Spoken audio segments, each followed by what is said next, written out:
At my wife's funeral, she left me a single rusted tin box hidden under her bed. Inside was an old blue passbook. When my daughter saw it, she ripped it from my hands and threw it straight into the garbage. "Throw it away, Dad," she sneered. "Mom never had any money anyway.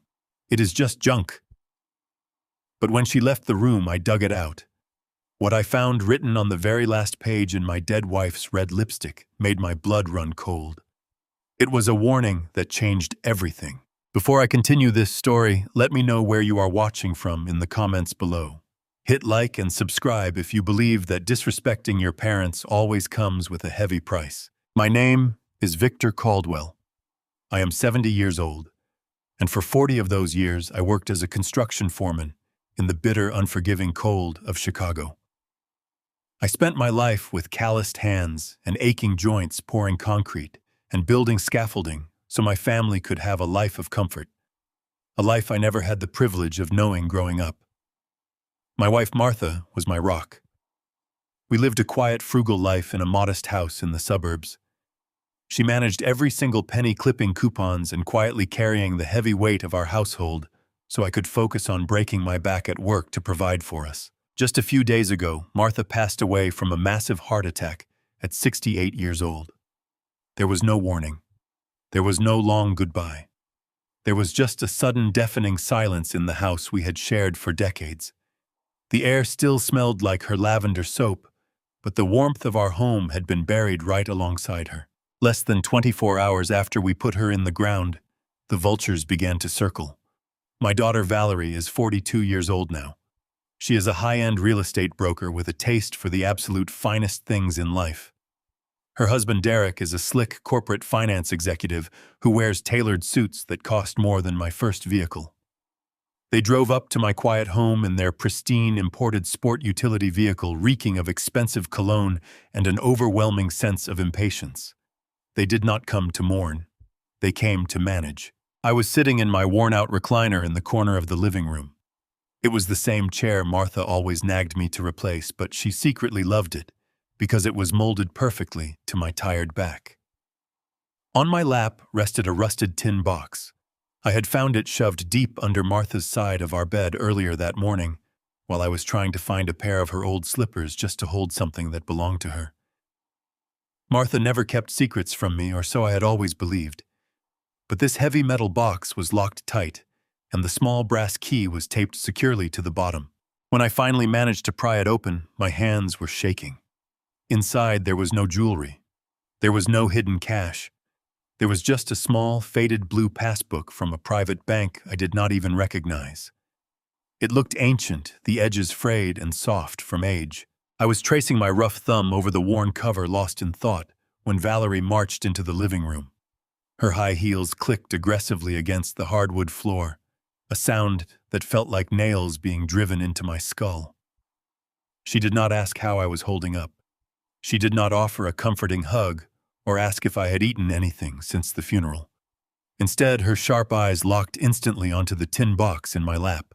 "What is that, Dad?" she demanded, her tone clipped and authoritative. Before I could even register her movement, she reached down and practically snatched the blue booklet right out of my hands.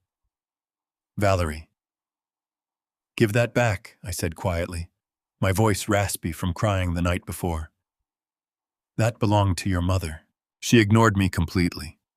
She flipped through the pages, her perfectly manicured nails scraping harshly against the thin paper. She let out a sharp, condescending laugh that echoed off the living room walls. "It is completely empty," she said, her voice dripping with absolute disdain. "I do not know why you are clinging to this trash." Without a second thought, she tossed the passbook over her shoulder like a piece of worthless litter. It hit the edge of the kitchen wastebasket and fell right in, landing among the damp coffee grounds and discarded tissues from the week of the wake. "Throw it away, Dad," she sneered, looking down at me as if I were a foolish child who simply did not understand how the real world worked. Mom never had any money anyway. She spent her entire life pinching pennies and hoarding useless junk in this old house. Do not clutter up the place with this garbage. We need to start clearing things out and moving forward. I did not say a word. I did not yell, and I did not argue. I just sat there in the heavy silence looking up at my daughter. My eyes drifted slowly from her arrogant, perfectly contoured face down to the designer handbag slung casually over her shoulder. I knew exactly what that bag cost. $3,000. Easily. I knew it because I remember exactly what $3,000 felt like to earn with my bare hands. A sudden sharp ache bloomed in my shoulders, a phantom pain from 30 years ago. I remembered working 14-hour night shifts in the dead of winter. I remembered standing on icy metal scaffolding while the brutal Chicago wind whipped right through my cheap jacket and deep into my bones. I took all the overtime I could possibly get, freezing my hands until they were cracked and bleeding, just so I could afford to buy Valerie her very first high-end laptop for her college classes. I broke my body day after day, year after year, to give her the privilege she now wore like a crown. And here she was, standing in the middle of the house my blood and sweat had paid for, calling her mother's entire life useless junk. Valerie pivoted on her expensive heels and marched away toward the kitchen to find Derek complaining loudly about how dusty the living room was. As soon as her footsteps faded down the hall, I slowly got up from my recliner. My bad knees popped, protesting the sudden movement, but I completely ignored the pain. I walked deliberately over to the trash can. I reached past the damp garbage, past the ruins of the last few days, and pulled out that faded blue passbook. I carefully brushed off a few clinging coffee grounds and opened it once again. Valerie was right about one specific thing. The first few pages were completely blank, but she did not look hard enough. She was too impatient, too dismissive to look at the very last page. I flipped to the back cover of the booklet. There, written in bold, frantic strokes of Martha's favorite red lipstick, was a long, alphanumeric code. It stood out brightly against the yellowed paper. And right beneath that code, in a shaky, desperate handwriting that I recognized instantly as my beloved wife's, was a short message that made the breath catch violently in my throat. It read, "Do not trust them. Save yourself." A cold chill washed over my entire body. Martha was the most meticulous, careful woman I had ever known. She never exaggerated. She never left cryptic notes. If she hid this in a locked box under our bed, it meant something was terribly wrong. My gaze slowly shifted from the red lipstick warning to the hallway, where I could hear Valerie and Derek laughing about something in the kitchen. In that exact moment, my grief began to harden into something entirely different. It hardened into a cold, unbreakable resolve. I slipped the passbook into my inner jacket pocket, right next to my beating heart. I did not know what that code meant yet, but I knew my daughter was wrong. My wife was not hoarding junk. She was leaving me a weapon. The morning sun felt entirely too bright. I sat at the worn kitchen table, slowly nursing a cup of black coffee. The weight of the blue passbook in my jacket pocket was a constant grounding reminder of the promise I had made to Martha the night before. I was not going to be a victim. At exactly 8 o'clock, the front door swung open without a single knock. Valerie and Derek walked in, bringing the brisk Chicago wind with them. Derek dropped a thick manila folder onto the oak table right in front of my coffee mug. The loud slap of the heavy paper echoed sharply. "Morning, Dad," Derek said. His voice was smooth, polished, the exact kind of voice that sold lies for a living. He pulled out a chair and sat directly across from me. "We need to have a serious talk about the future." Valerie paced behind him, checking her phone. She looked completely detached, as if she were waiting for a barista to finish making her morning latte instead of evicting her father from his home of 40 years. "What is this?" I asked, tapping the folder with a rough finger. Derek smiled. It was a practiced, predatory smile. "Dad, your health is our absolute priority right now. Living here all alone in this big, empty house, it is just not safe. Not at your age, and definitely not after losing Martha. We want you to come live with us." "Live with you," I repeated flatly. "Exactly," Derek continued, his tone dripping with fake empathy. "We have that beautiful basement suite. You will have your own space, but you will be close to family. We can keep an eye on you. But to make this transition seamless, we need to handle the estate immediately." He opened the folder and spread out a stack of legal documents. Power of attorney, real estate transfer agreement. Sell this old place, Derek urged, leaning closer. You sign these and I will handle all the tedious paperwork. I will get the house on the market by Monday. The proceeds will go straight into a high-yield retirement fund I manage personally. You will never have to worry about a single bill again. We will take care of everything, Dad. You just need to rest. I looked at the documents, then at Derek's hands. His hands were perfectly manicured, soft, completely untouched by a single day of hard labor. My hands were scarred knuckles, permanently swollen from decades of gripping frozen steel and pouring concrete. He wanted to take the very roof over my head, the roof I built for his wife, and turn it into a neat little digital commission for himself without breaking a single sweat. It has not even been 24 hours since we buried her, I said deliberately, letting the gravelly exhaustion seep into my words. I needed them to think I was weak. I needed them to see a broken, confused old man who was too tired to fight back. I am not signing anything today, Derek. Valerie slammed her phone down on the counter and glared at me. Dad, do not be stubborn. You cannot stay here. The property taxes are due next month. The roof needs repairs. You cannot do any more. And frankly, staying in this house is just going to make you depressed. You are coming with us today. I am not signing my home away today, I repeated, letting my hands tremble just slightly over my coffee mug. My brain is foggy. I cannot read legal documents right now. I just cannot do it. Derek shot Valerie a sharp warning look. He knew pushing a grieving man to sign away his assets less than a day after a funeral could look like coercion to a judge. He needed me compliant. Okay, Dad, Derek said smoothly, packing the papers back into the folder. We will not rush the signatures. Take a few days to clear your head. But Valerie is right about one thing. You should not be here alone right now. Go pack a few bags. Come stay in our basement suite for the weekend. Just let us take care of you for a few days. We can figure out the paperwork next week. It was a trap, of course. Once they got me out of the house, they would change the locks and start clearing out Martha's things. But I needed access to their world. I needed to know why they were in such a desperate rush for my money.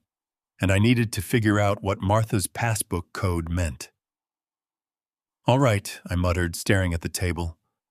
I will pack a bag. Give me an hour. Valerie sighed heavily, rolling her eyes as if I had just asked her to carry boulders. Fine. Derek, you stay here and make sure he actually packs. I need to take a call for a listing. She grabbed her keys and walked out the front door, letting it slam shut behind her. I went upstairs to my bedroom and pulled out a small duffel bag.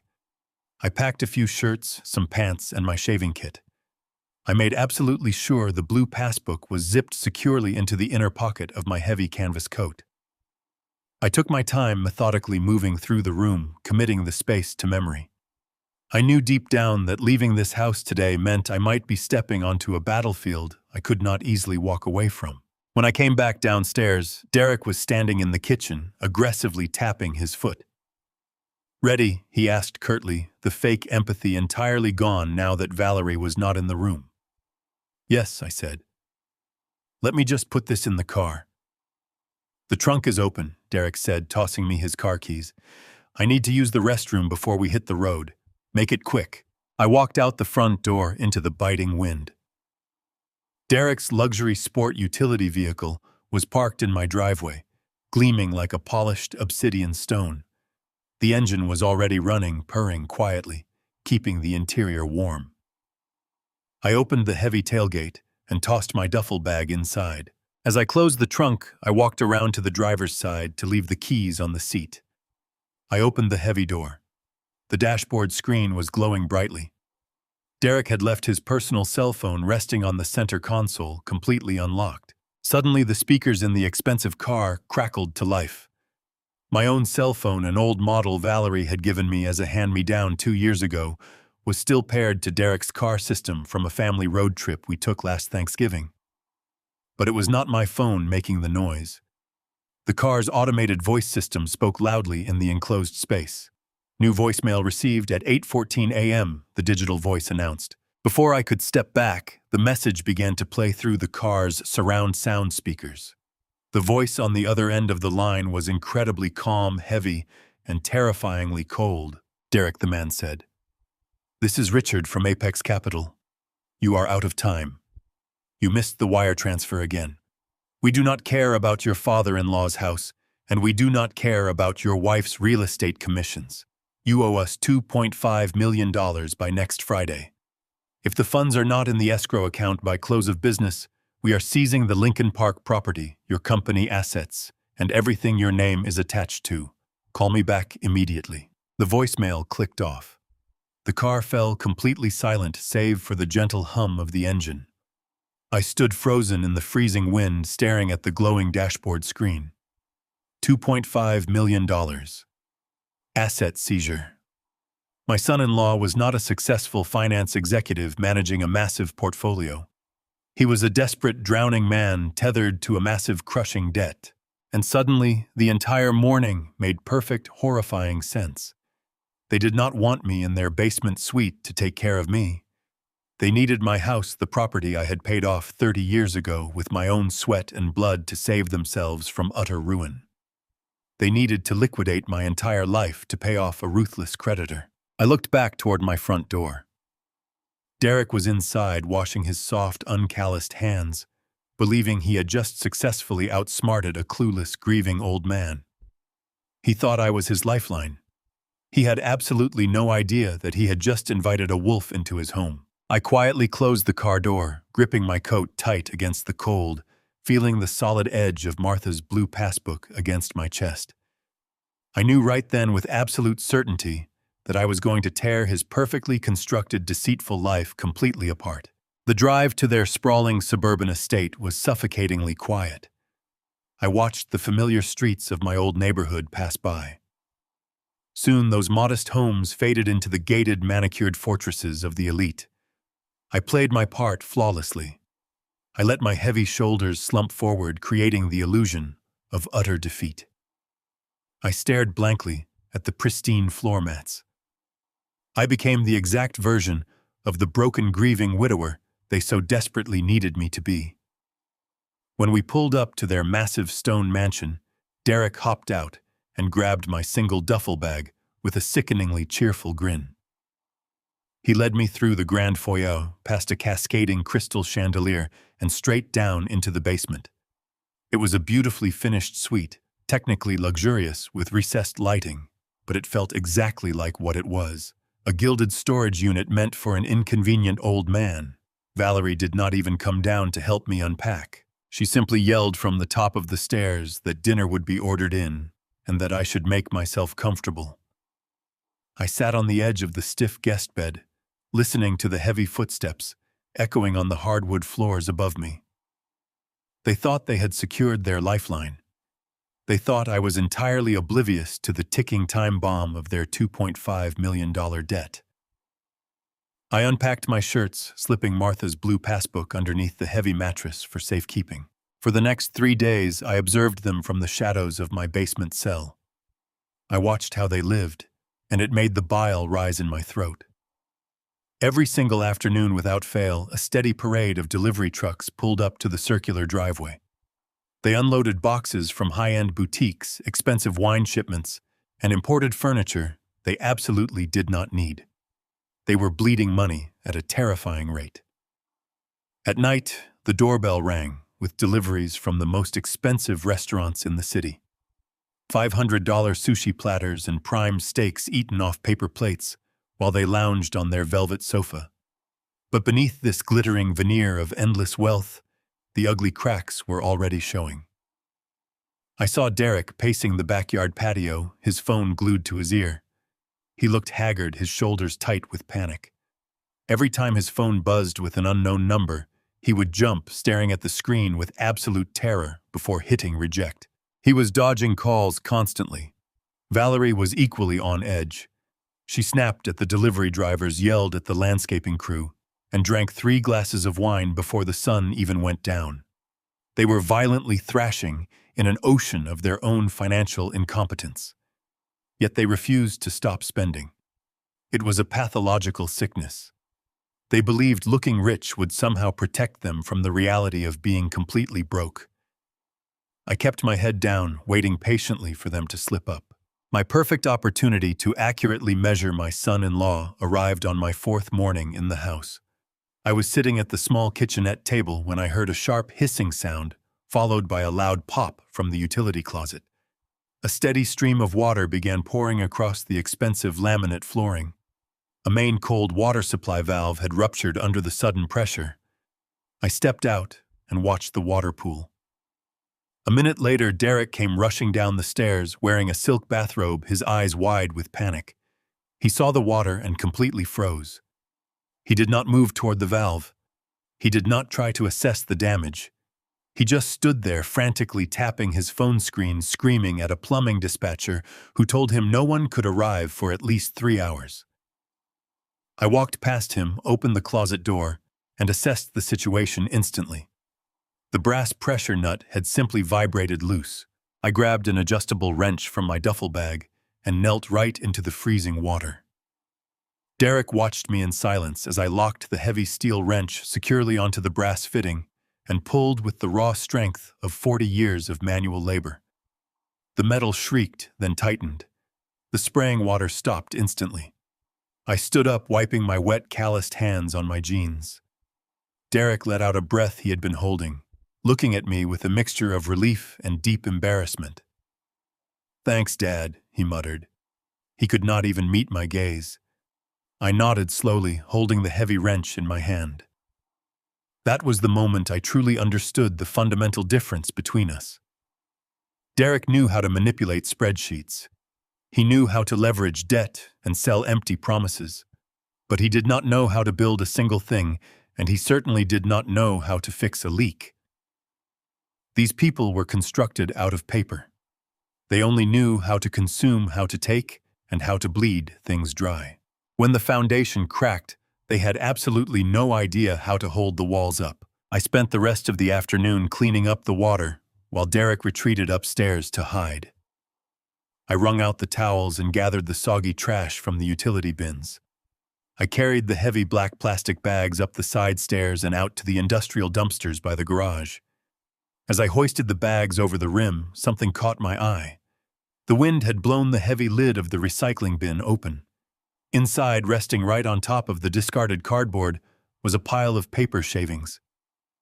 Derek had emptied his office paper shredder in a rush. Most people would have completely ignored it. But my eyes locked onto a small, intact corner of a cream-colored stationery that had escaped the blades. The paper quality was unmistakable. It was the heavy, watermarked stock used exclusively by high-net-worth financial institutions. I glanced carefully over my shoulder. The sprawling driveway was completely empty. Valerie was out, and Derek was upstairs hiding from his creditors. I reached into the recycling bin and scooped up as many of the shredded ribbons as my hands could hold. I shoved them deep into my pockets, closed the bin, and walked back down into the basement. I spread the paper noodles across the table. My construction days had taught me infinite patience. I sat under the dim light, methodically sorting the strips by the distinct blue ink of the bank logo. It took me nearly 3 hours to align the jagged edges. My back ached, and my eyes burned, but I did not stop until the top half of the document was fully reconstructed. I taped the pieces together and stared down at the result. My breathing stopped. The logo at the top was an ornate silver shield. Sterling Trust Bank. It was a premium invitation-only financial institution located in the wealthiest district of downtown Chicago.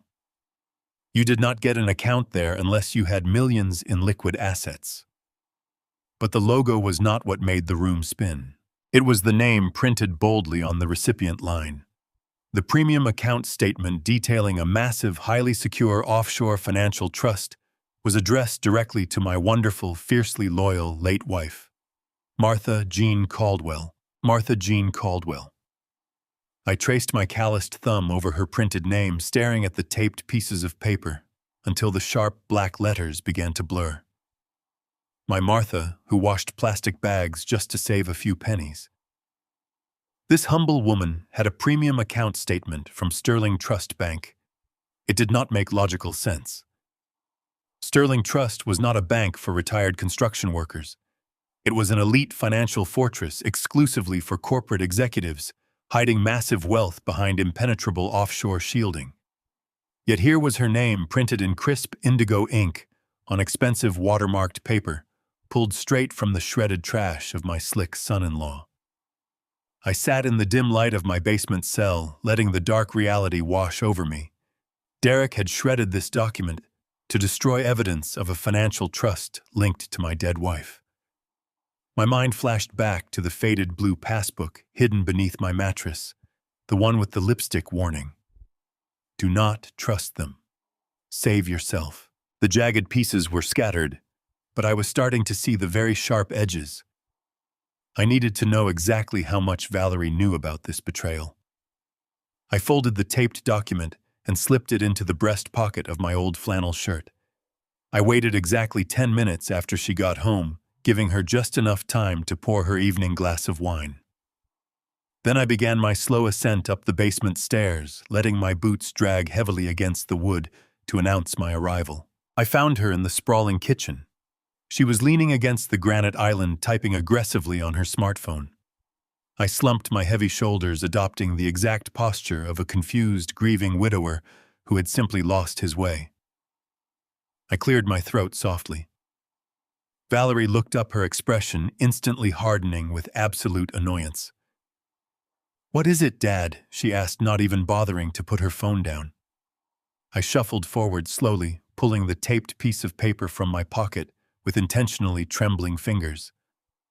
"I am sorry to bother you, sweetie," I said, making my rough voice sound thin and uncertain. "I was just taking out the trash like Derek asked, and the wind blew the recycling bin open. I saw this paper on the ground." I held the document out toward her. "Honey, why is a fancy downtown bank writing to your mother?" Valerie glanced casually at the paper. The exact moment her eyes registered the Silver Shield logo and the name Martha Jean Caldwell, the color completely drained from her face. I watched the blood leave her cheeks in an instant. Her contoured jaw went entirely slack. For a split second, the arrogant real estate broker vanished, replaced by a terrified criminal who had just been caught red-handed. Before I could even blink, she lunged forward and snatched the taped paper right out of my hand. Her manicured nails dug sharply into my palm. "What are you doing going through our trash?" she hissed, her voice rising an entire octave. "I did not go through the trash," I repeated softly, maintaining my bewildered facade perfectly. "It blew out. I just wanted to know why they were sending mail to Martha." Valerie crumpled the document in her fist, her knuckles turning stark white. She took a deep, shaky breath, trying to regain her composure. When she spoke again, her tone was dripping with that sickeningly sweet, patronizing patience people use when talking to a confused toddler. "Dad, you are completely misunderstanding this situation," she said smoothly. "It is just a predatory life insurance scam. You know exactly how these terrible companies operate in this city. They buy lists of recently deceased seniors and send out fake account statements to try and trick grieving family members into paying heavy administrative fees." Derek was furious when he saw it. That is exactly why he shredded it. He was just trying to protect you from seeing it and getting needlessly upset. I looked directly at her, studying the tiny bead of sweat forming at her left temple. I noted the rapid, shallow rise and fall of her chest. She was lying straight through her perfectly white teeth. I knew it. She knew I was testing her, but she desperately needed me to buy the lie. "It was a scam?" I asked, letting my voice waver precisely. "Yes, Dad," she insisted, stepping closer and placing a cold hand on my shoulder. "It is absolute garbage. You really need to stop digging around and letting your mind play tricks on you. Your grief is making you paranoid. Please just go back downstairs and rest. Leave the financial mail to Derek." She turned her back on me, tossing the crumpled paper directly into the kitchen garbage disposal and aggressively flipping the switch. The loud grinding noise of the heavy motor filled the quiet kitchen, utterly destroying my reconstructed evidence in mere seconds. I stood there watching her destroy the paper and simply nodded. "Okay, Valerie," I whispered. "I am sorry. I will go rest now." I turned and walked slowly back to the basement door. I retreated to my cell, but there was absolutely no chance of sleep. The encounter had given me all the confirmation I needed. My daughter was fully complicit. They were working together, and my dead wife was right at the center of their desperate scheme. I sat in the dark waiting for the house to quiet down. Around midnight, I heard the front door close. Derek had finally returned home. I crept silently out of my room and moved down the short hallway to the small ground-level window that looked out onto the patio. Valerie and Derek were standing near the edge of the luxury swimming pool. Derek had completely lost his polished composure. He was pacing frantically across the expensive paving stones, both hands buried in his hair. Valerie was gesturing wildly, pointing toward the basement. Even through the thick glass, I could read the absolute panic etched into both of their faces. He was a man backed into a dangerous corner, running completely out of time to pay off his corporate debt. Valerie nodded aggressively, pulling something out of her pocket and shoving it into his chest. It was the rest of the mail. They stood there in the night air, realizing their perfect plan was unraveling. I stepped back from the window. My direct confrontation had rattled them. Panicked people always make catastrophic mistakes. I walked back to my small bed and slid my hand under the heavy mattress. My fingers brushed against the rough edge of the blue passbook. The lipstick code felt like a burning ember against my skin. The puzzle was almost complete. They had the offshore trust, the massive debt, and my forged signature. But they did not have this book. I knew with certainty that whatever they were hiding in that elite bank, this piece of paper was the only key. And tomorrow, I was going directly to the one place they never wanted me to go. The opportunity I desperately needed arrived the very next evening. Valerie and Derek were scheduled to attend a prestigious gala in downtown Chicago. I sat quietly on the edge of my bed in the basement room, listening to the muffled sounds of their frantic preparations echoing through the floorboards above me. I heard the aggressive click of Valerie's high heels pacing and the tense, hurried whispers exchanged between them. They were putting on their expensive armor. They were going out to sip premium champagne and shake hands with the city's financial elite, pretending they were not drowning in an ocean of debt. Derek knocked briefly on the heavy basement door before opening it just a fraction. "We are leaving, Dad," he called down the stairs, his voice tight and completely devoid of its usual slick charm. "There is leftover pasta in the refrigerator if you get hungry. Do not wait up for us tonight." I let out a weak, raspy cough and told him to have a wonderful time. I listened closely as the oak front door shut firmly, followed by the low rumble of Derek's luxury sport utility vehicle pulling out of the long driveway. The house finally fell into a deep, absolute silence. I waited 20 minutes to ensure they had not forgotten anything and turned back. Then I stood up and stretched my aching back, feeling my joints pop. I shed the fragile old man persona like a heavy winter coat. I walked over to my duffel bag, reached deep inside, and pulled out a small, worn leather pouch. Inside were a few specialized tools I had carried with me for over 40 years on the brutal construction sites of the city. A heavy tension wrench, a set of fine picks, and a flathead screwdriver with a chipped handle. I walked up the wooden basement stairs, my steps light, quiet, and fiercely deliberate. Derek's home office was located at the far end of the second-floor hallway. It was the only room in the entire mansion he kept locked at all times, treating it like an impenetrable fortress. I stood before the polished mahogany door and closely examined the locking mechanism. It was a modern deadbolt designed to keep out curious house guests and snooping cleaning staff. But it was absolutely no match for a man who had spent decades disassembling commercial-grade security systems on high-rise job sites. I slid the tension tool into the keyhole, applied a steady rotational pressure with my left thumb, and gently worked the pick with my right hand. I felt the internal mechanical pins click into place one by one. 5 seconds later, the heavy door swung open. I stepped inside the room and closed the door softly behind me, pulling the thick velvet curtains shut before turning on a small desk lamp. The office was a monument to Derek's inflated ego. Floor-to-ceiling mahogany bookshelves held pristine unread volumes on market strategy and global economics. The massive glass desk in the center of the room was meticulously organized, completely free of any actual hard work. But I was not interested in his trophies or his carefully curated facade. My sharp eyes went straight to the heavy steel filing cabinet tucked discreetly in the corner of the room. It was a commercial-grade fireproof safe, the kind that required both an electronic combination and a physical skeleton key. Derek was an arrogant man, but he was also incredibly predictable. Men who obsess over their outward appearance usually lack the discipline to properly secure their internal messes. I knelt on the rug in front of the cabinet. I bypassed the electronic keypad entirely, locating the manual override panel hidden beneath a small plastic cover on the side.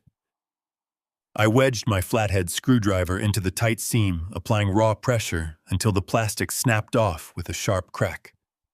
Using a modified piece of sturdy bent wire from my leather tool pouch, I engaged the internal locking latch directly. The heavy steel drawers unlocked with a loud, incredibly satisfying mechanical clunk. I pulled the bottom drawer open. It was packed tight with thick manila folders. I began pulling out the files, methodically scanning the labels under the dim light of the desk lamp. Most of them were routine client portfolios, empty corporate jargon, and convoluted tax shelter documents meant to confuse auditors. I kept digging aggressively, pushing aside the useless paperwork until my calloused fingers brushed against a thick red folder, tucked all the way at the very back of the drawer. The label, printed in bold black ink, read Caldwell Estate. My heart hammered violently against my ribs. I pulled the red folder out, placed it on the glass desk, and flipped it open. The first few pages were detailed offshore wire transfer logs. I traced the long columns of numbers with my rough index finger. Derek had been funneling massive sums of money out of his legitimate business accounts and secretly routing them through a complex maze of anonymous shell companies in Cyprus and the Cayman Islands. Millions of dollars were systematically disappearing into the dark without a single trace. Beneath the detailed wire logs was a complex bridge loan contract from a shadow lending firm called Apex Capital. It was the exact same ruthless company from the threatening voicemail I had heard in his car. The terms of the loan were absolutely predatory, carrying a staggering 25% interest rate with severe immediate default penalties. Derek had borrowed heavily against liquid assets he did not actually own, gambling with phantom money to desperately cover offshore losses. I kept reading, my jaw clenching tighter with every single page I turned. They had absolutely bled their own company completely dry, and now the financial sharks were violently circling the waters. But the final piece of the terrifying puzzle, the true depth of their sick betrayal, was hiding at the very bottom of the thick stack. I pulled out a heavy multiple-page legal document, printed on premium textured paper. It was a comprehensive corporate indemnity agreement. I quickly scanned the dense legal paragraphs, my eyes jumping over the convoluted financial terms until I reached the core stipulation. It was a binding personal guarantee unconditionally holding the signatory fully liable for $2 million in defaulted corporate debt. If Derek failed to pay the ruthless lenders, the creditors had the absolute legal right to seize the guarantor's assets, their bank accounts, their retirement investments, and their home. I turned to the very last page of the dense document. My breath caught sharply in my throat, and a cold, paralyzing dread washed entirely through my veins. Right there on the signature line, executed in flawless, unwavering blue ink, was the name Victor Caldwell. I just stared at the forged signature in absolute horror. The distinct loop of the V, the sharp, familiar angle of the C. It was a perfect, masterful forgery of my own handwriting. My own daughter and her slick, deceitful husband had entirely framed me. They were not just trying to take my house. They were throwing me directly to the vicious wolves to simply save themselves. I stood frozen in the dim light of Derek's office, the heavy paper trembling in my scarred hands. The forged signature burned into my eyes. Victor Caldwell. It was a masterpiece of deception. The sheer audacity of it completely robbed me of my breath. I placed the document back on the glass desk and began to trace the lines of the offshore wire transfer logs I had found just moments before. The horrifying picture finally snapped into perfect focus. Derek and Valerie were not just reckless spenders who had fallen behind on their mortgage. They were actively running a massive, highly sophisticated money laundering operation right out of my daughter's luxury real estate firm. They were using dummy corporations to purchase high-end properties, moving illicit cash through international accounts, and relying on shadow lenders to float their illegal transactions. But the bridge loan had failed. The money had disappeared into the offshore maze, and the ruthless lenders were demanding immediate repayment. And to protect their own comfortable, privileged lives from federal prison and violent creditors, my own flesh and blood had constructed a legal firewall. They had quietly signed me up to be the ultimate scapegoat. If the federal authorities came knocking, or if the shadow lenders decided to collect their debts by force, all the legal liability would fall squarely on my 70-year-old shoulders. They were going to sacrifice me to save their mansion, their imported cars, and their pristine social reputation. I sank into Derek's leather desk chair, feeling a cold ache open up in my chest. I thought about the rusted tin box. I thought about the faded blue passbook and the warning scrawled in bright red lipstick. How did Martha know?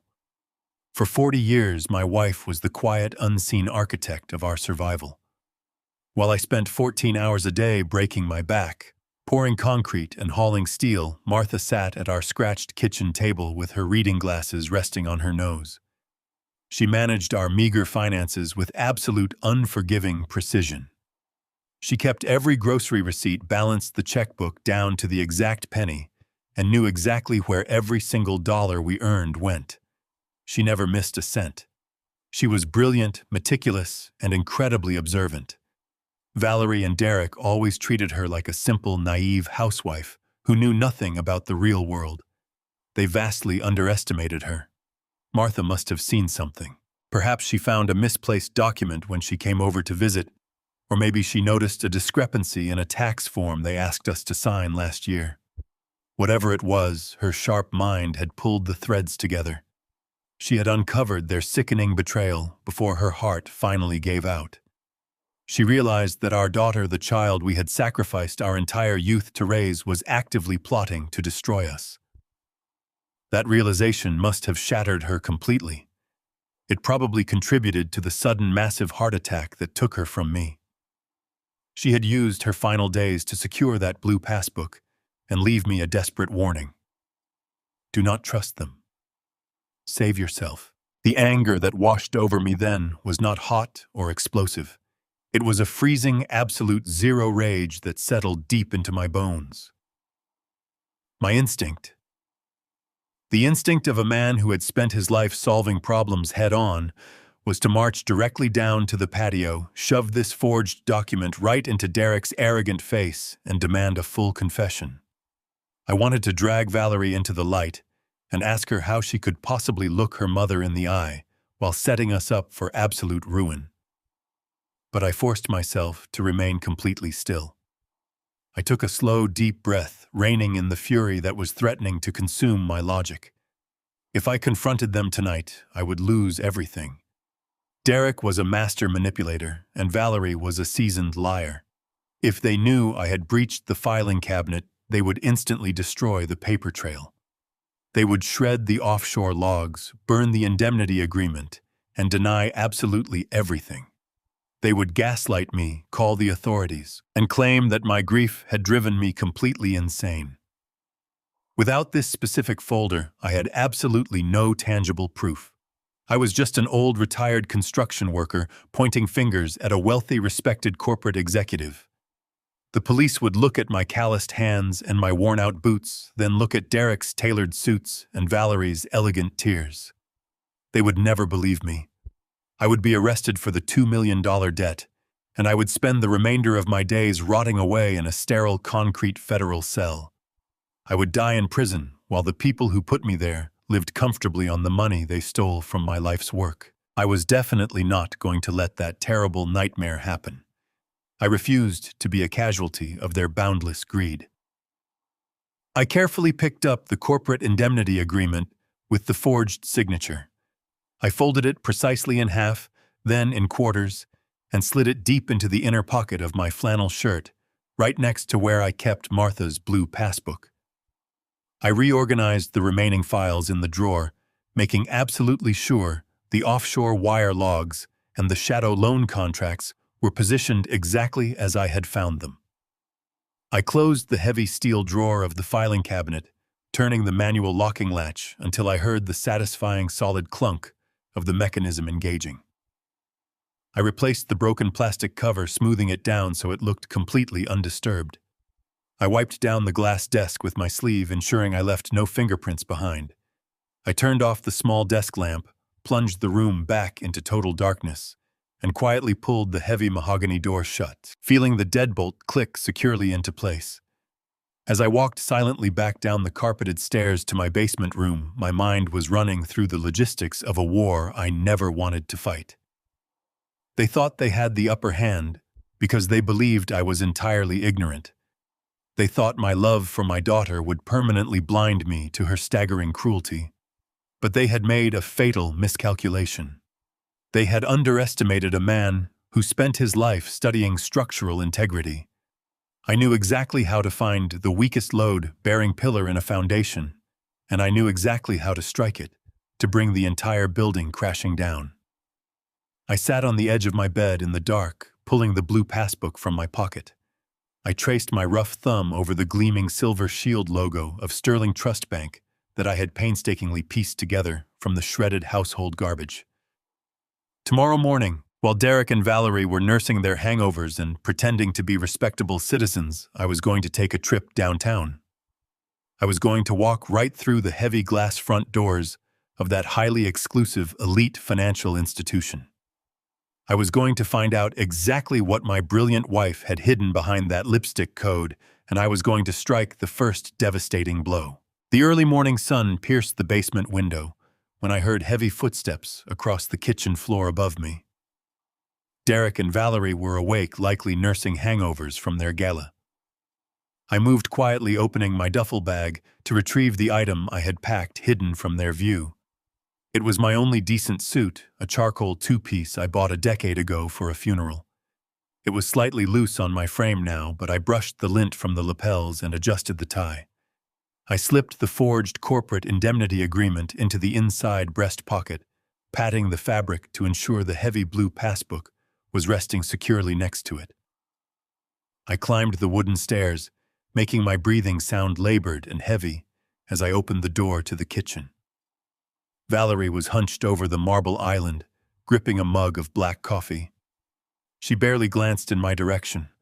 I kept my voice weak, telling her I scheduled a routine doctor's appointment downtown to check my blood pressure. She waved a dismissive hand, not bothering to ask how I was getting there. Derek did not look up from his tablet. They were completely oblivious to the fact that their carefully constructed scapegoat was walking right out their front door. I walked 3 blocks down the quiet suburban street before ordering a ride. I was not going to let them track my movements through Derek's expensive luxury vehicles. The driver was completely quiet, allowing me to sit back and watch the transition from the pristine suburbs to the towering steel and glass canyons of downtown Chicago. The city moved with frantic energy. I felt the weight of the blue passbook against my chest. Martha had left me a detailed map, and I was walking directly into the territory she secretly navigated.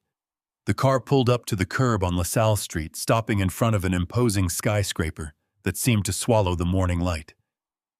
I stepped out onto the busy pavement, tipping the driver and buttoning my suit jacket against the brisk wind.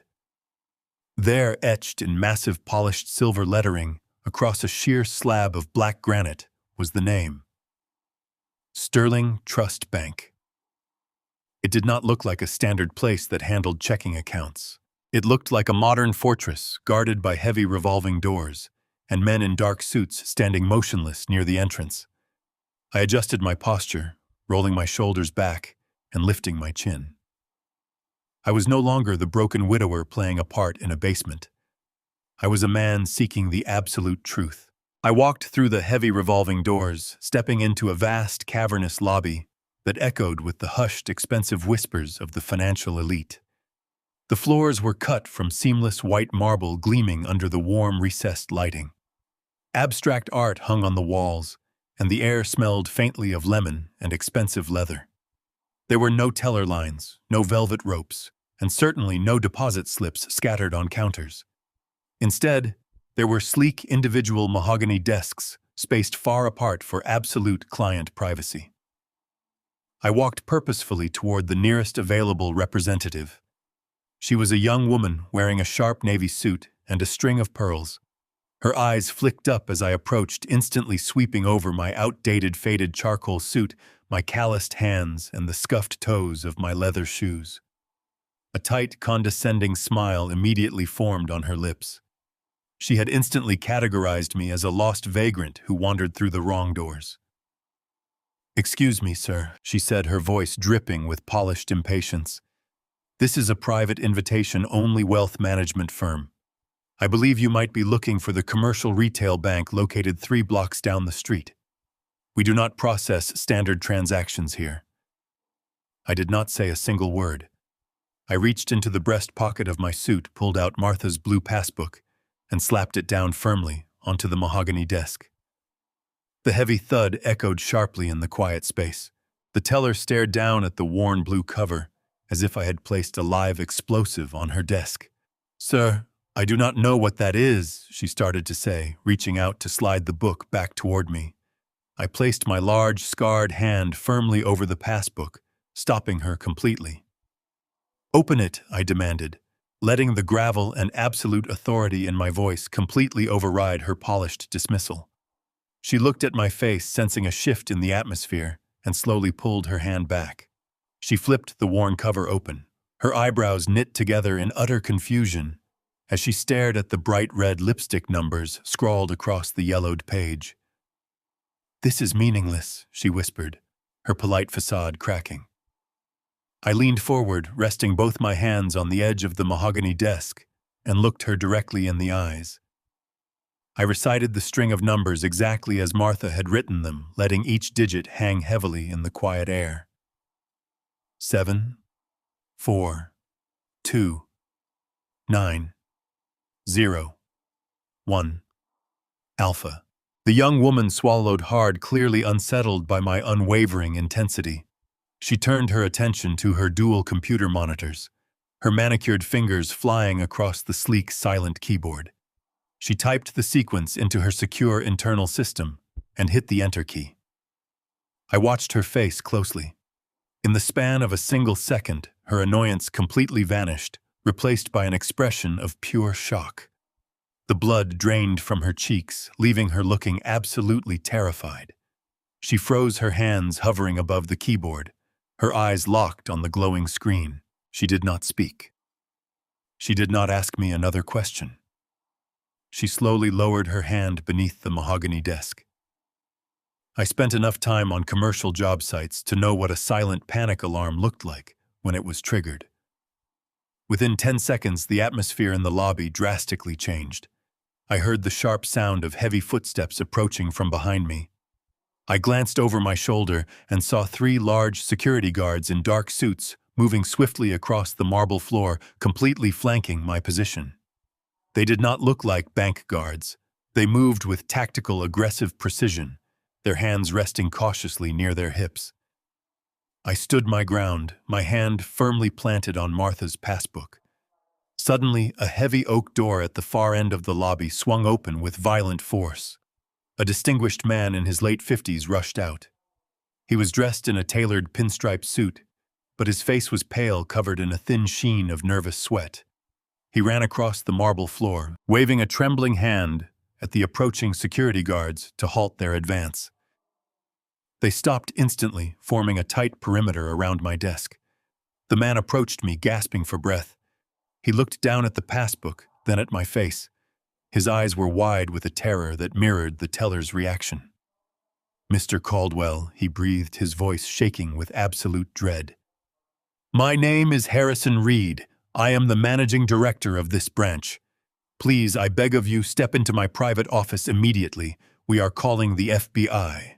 I did not flinch as the heavy wooden doors of the private office closed behind us, shutting out the murmurs of the stunned lobby. Harrison Reed collapsed into his high-backed leather chair, pulling a pristine linen handkerchief from his pocket to furiously wipe the sweat beading across his forehead. His luxurious office was a fortress of mahogany and smoked glass overlooking the sprawling skyline of the financial district. But right now, the powerful branch manager looked like a terrified child. He stared at the blue passbook in my hands, as if it were highly radioactive.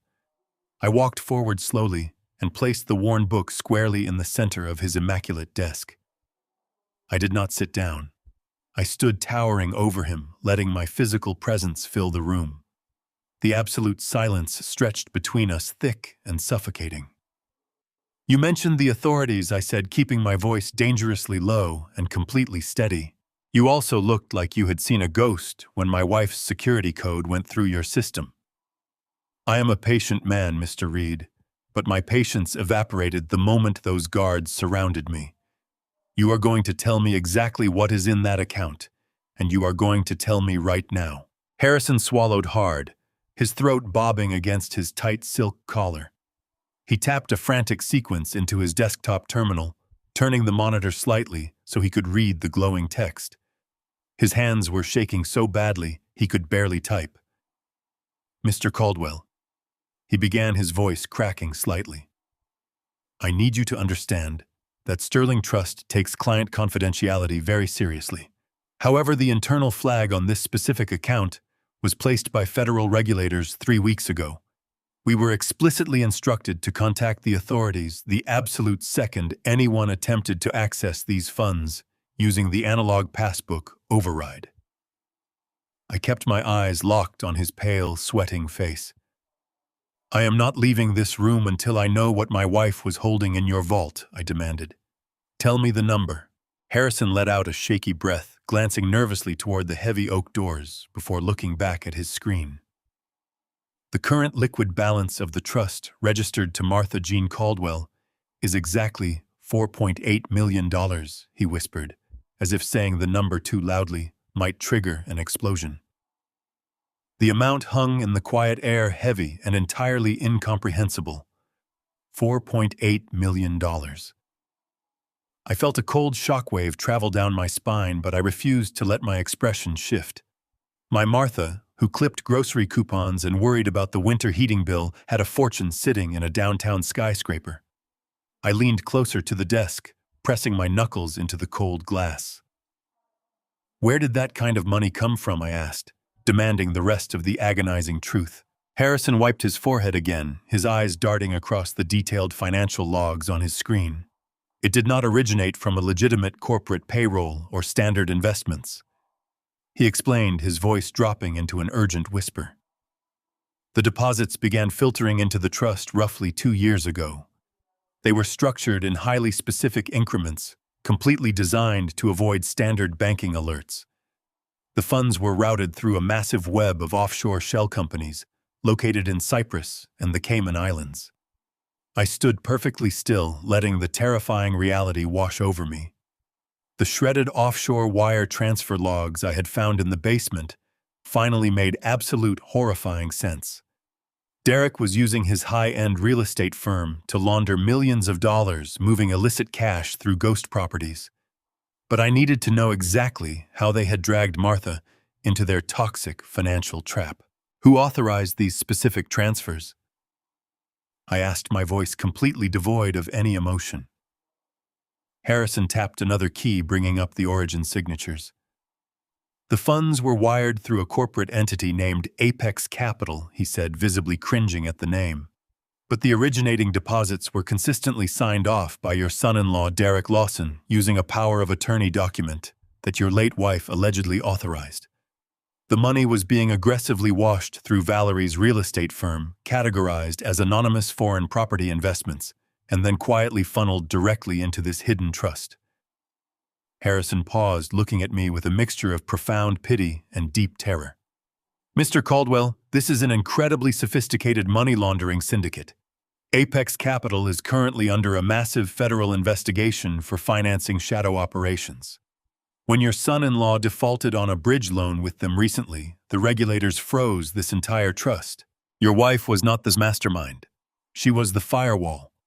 They set her up to hold the illegal funds, shielding their own personal accounts from federal scrutiny. The freezing rage in my chest solidified into something entirely unbreakable. Derek and Valerie had deliberately turned Martha into a criminal scapegoat. They had manipulated her, probably tricking her into signing documents under the guise of helping their business. When she discovered the actual truth, the sheer stress and heartbreak of realizing her own daughter was framing her for a federal crime must have been the fatal blow that stopped her heart. And once she was gone, they had panicked. They desperately needed the funds in this account to pay off their aggressive creditors, but they were locked out because Martha had secretly secured the passbook and changed the final access code before she died. They were trapped, and so they had simply pivoted their malicious strategy. They had forged my signature on the corporate indemnity agreement to pass the crushing debt entirely onto me. They were fully prepared to let me take the fall for everything. I took a deep, steadying breath, processing the sheer magnitude of their sickening betrayal. I reached out and slowly picked up the blue passbook from the glass desk, sliding it safely back into the inside pocket of my charcoal suit. I looked at Harrison Reed, who was gripping the edges of his desk, as if bracing for a sudden impact. "Thank you for your honesty, Mr. Reed," I said quietly. "I believe I have heard absolutely everything I need to know. I am going to step out now." Before I could even pivot my heavy boots toward the exit, the massive oak doors of the private office suddenly swung open with tremendous force. The thick wood slammed loudly against the pristine drywall. Two towering men in identical dark suits stepped directly into the room, their postures completely rigid and authoritative.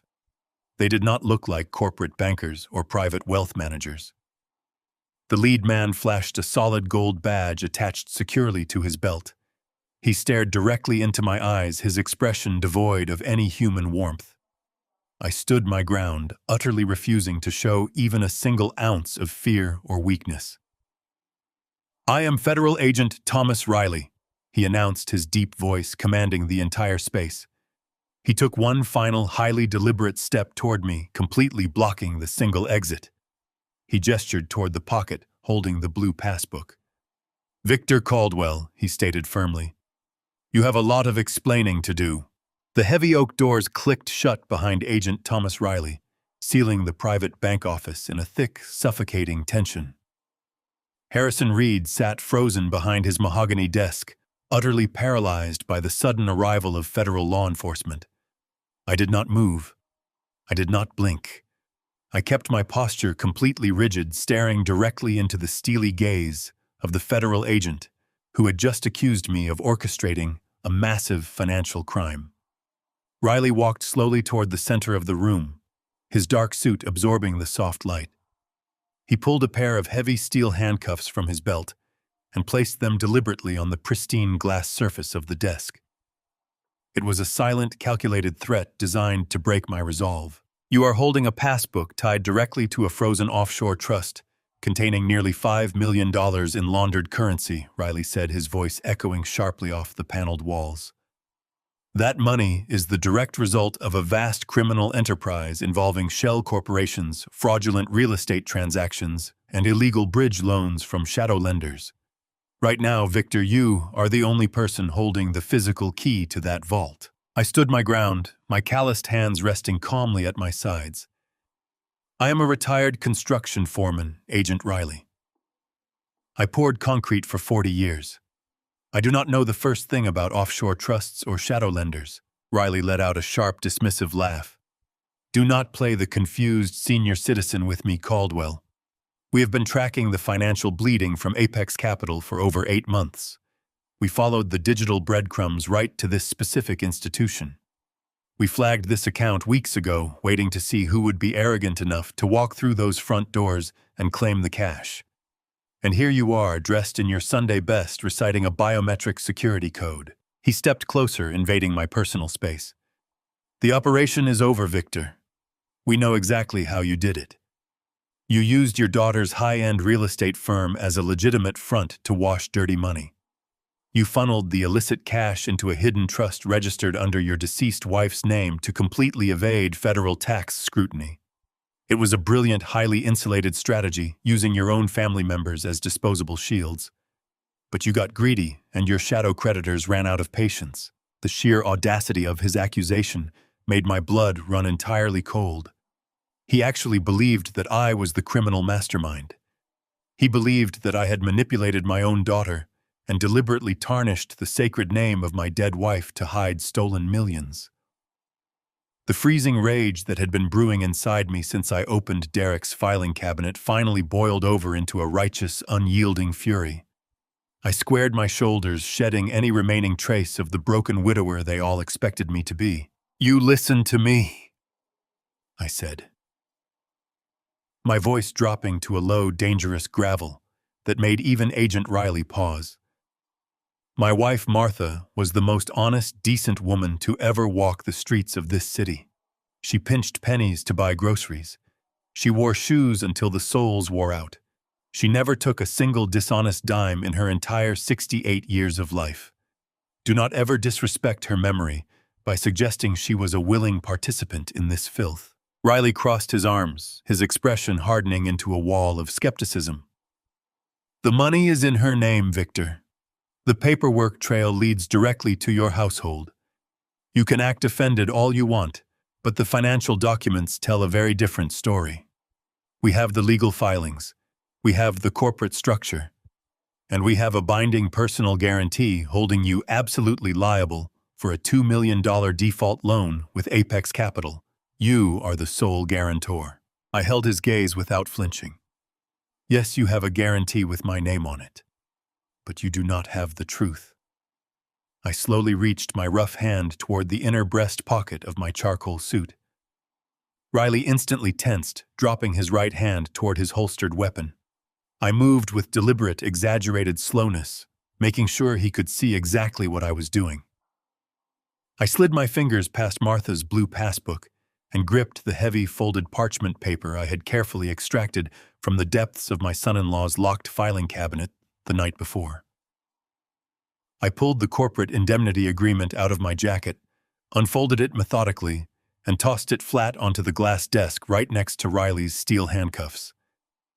"Read it," I commanded. Riley looked at the document, then back at me, his eyes narrowing with suspicion.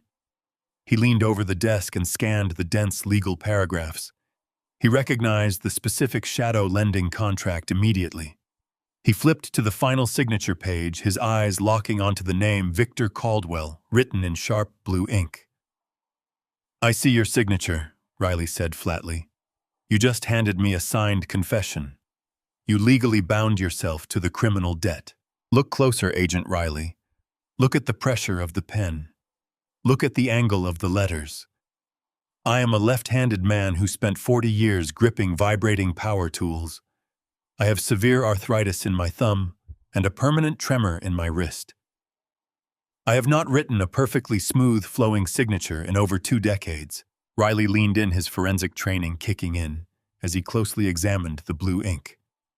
The lines were indeed flawless, executed with the confident, sweeping motion of a much younger hand. I picked the lock on my son-in-law's steel filing cabinet this morning. I continued, my voice steady. I found a thick red folder labeled Caldwell Estate buried at the back. Inside were detailed offshore wire transfer logs routing millions through Cyprus.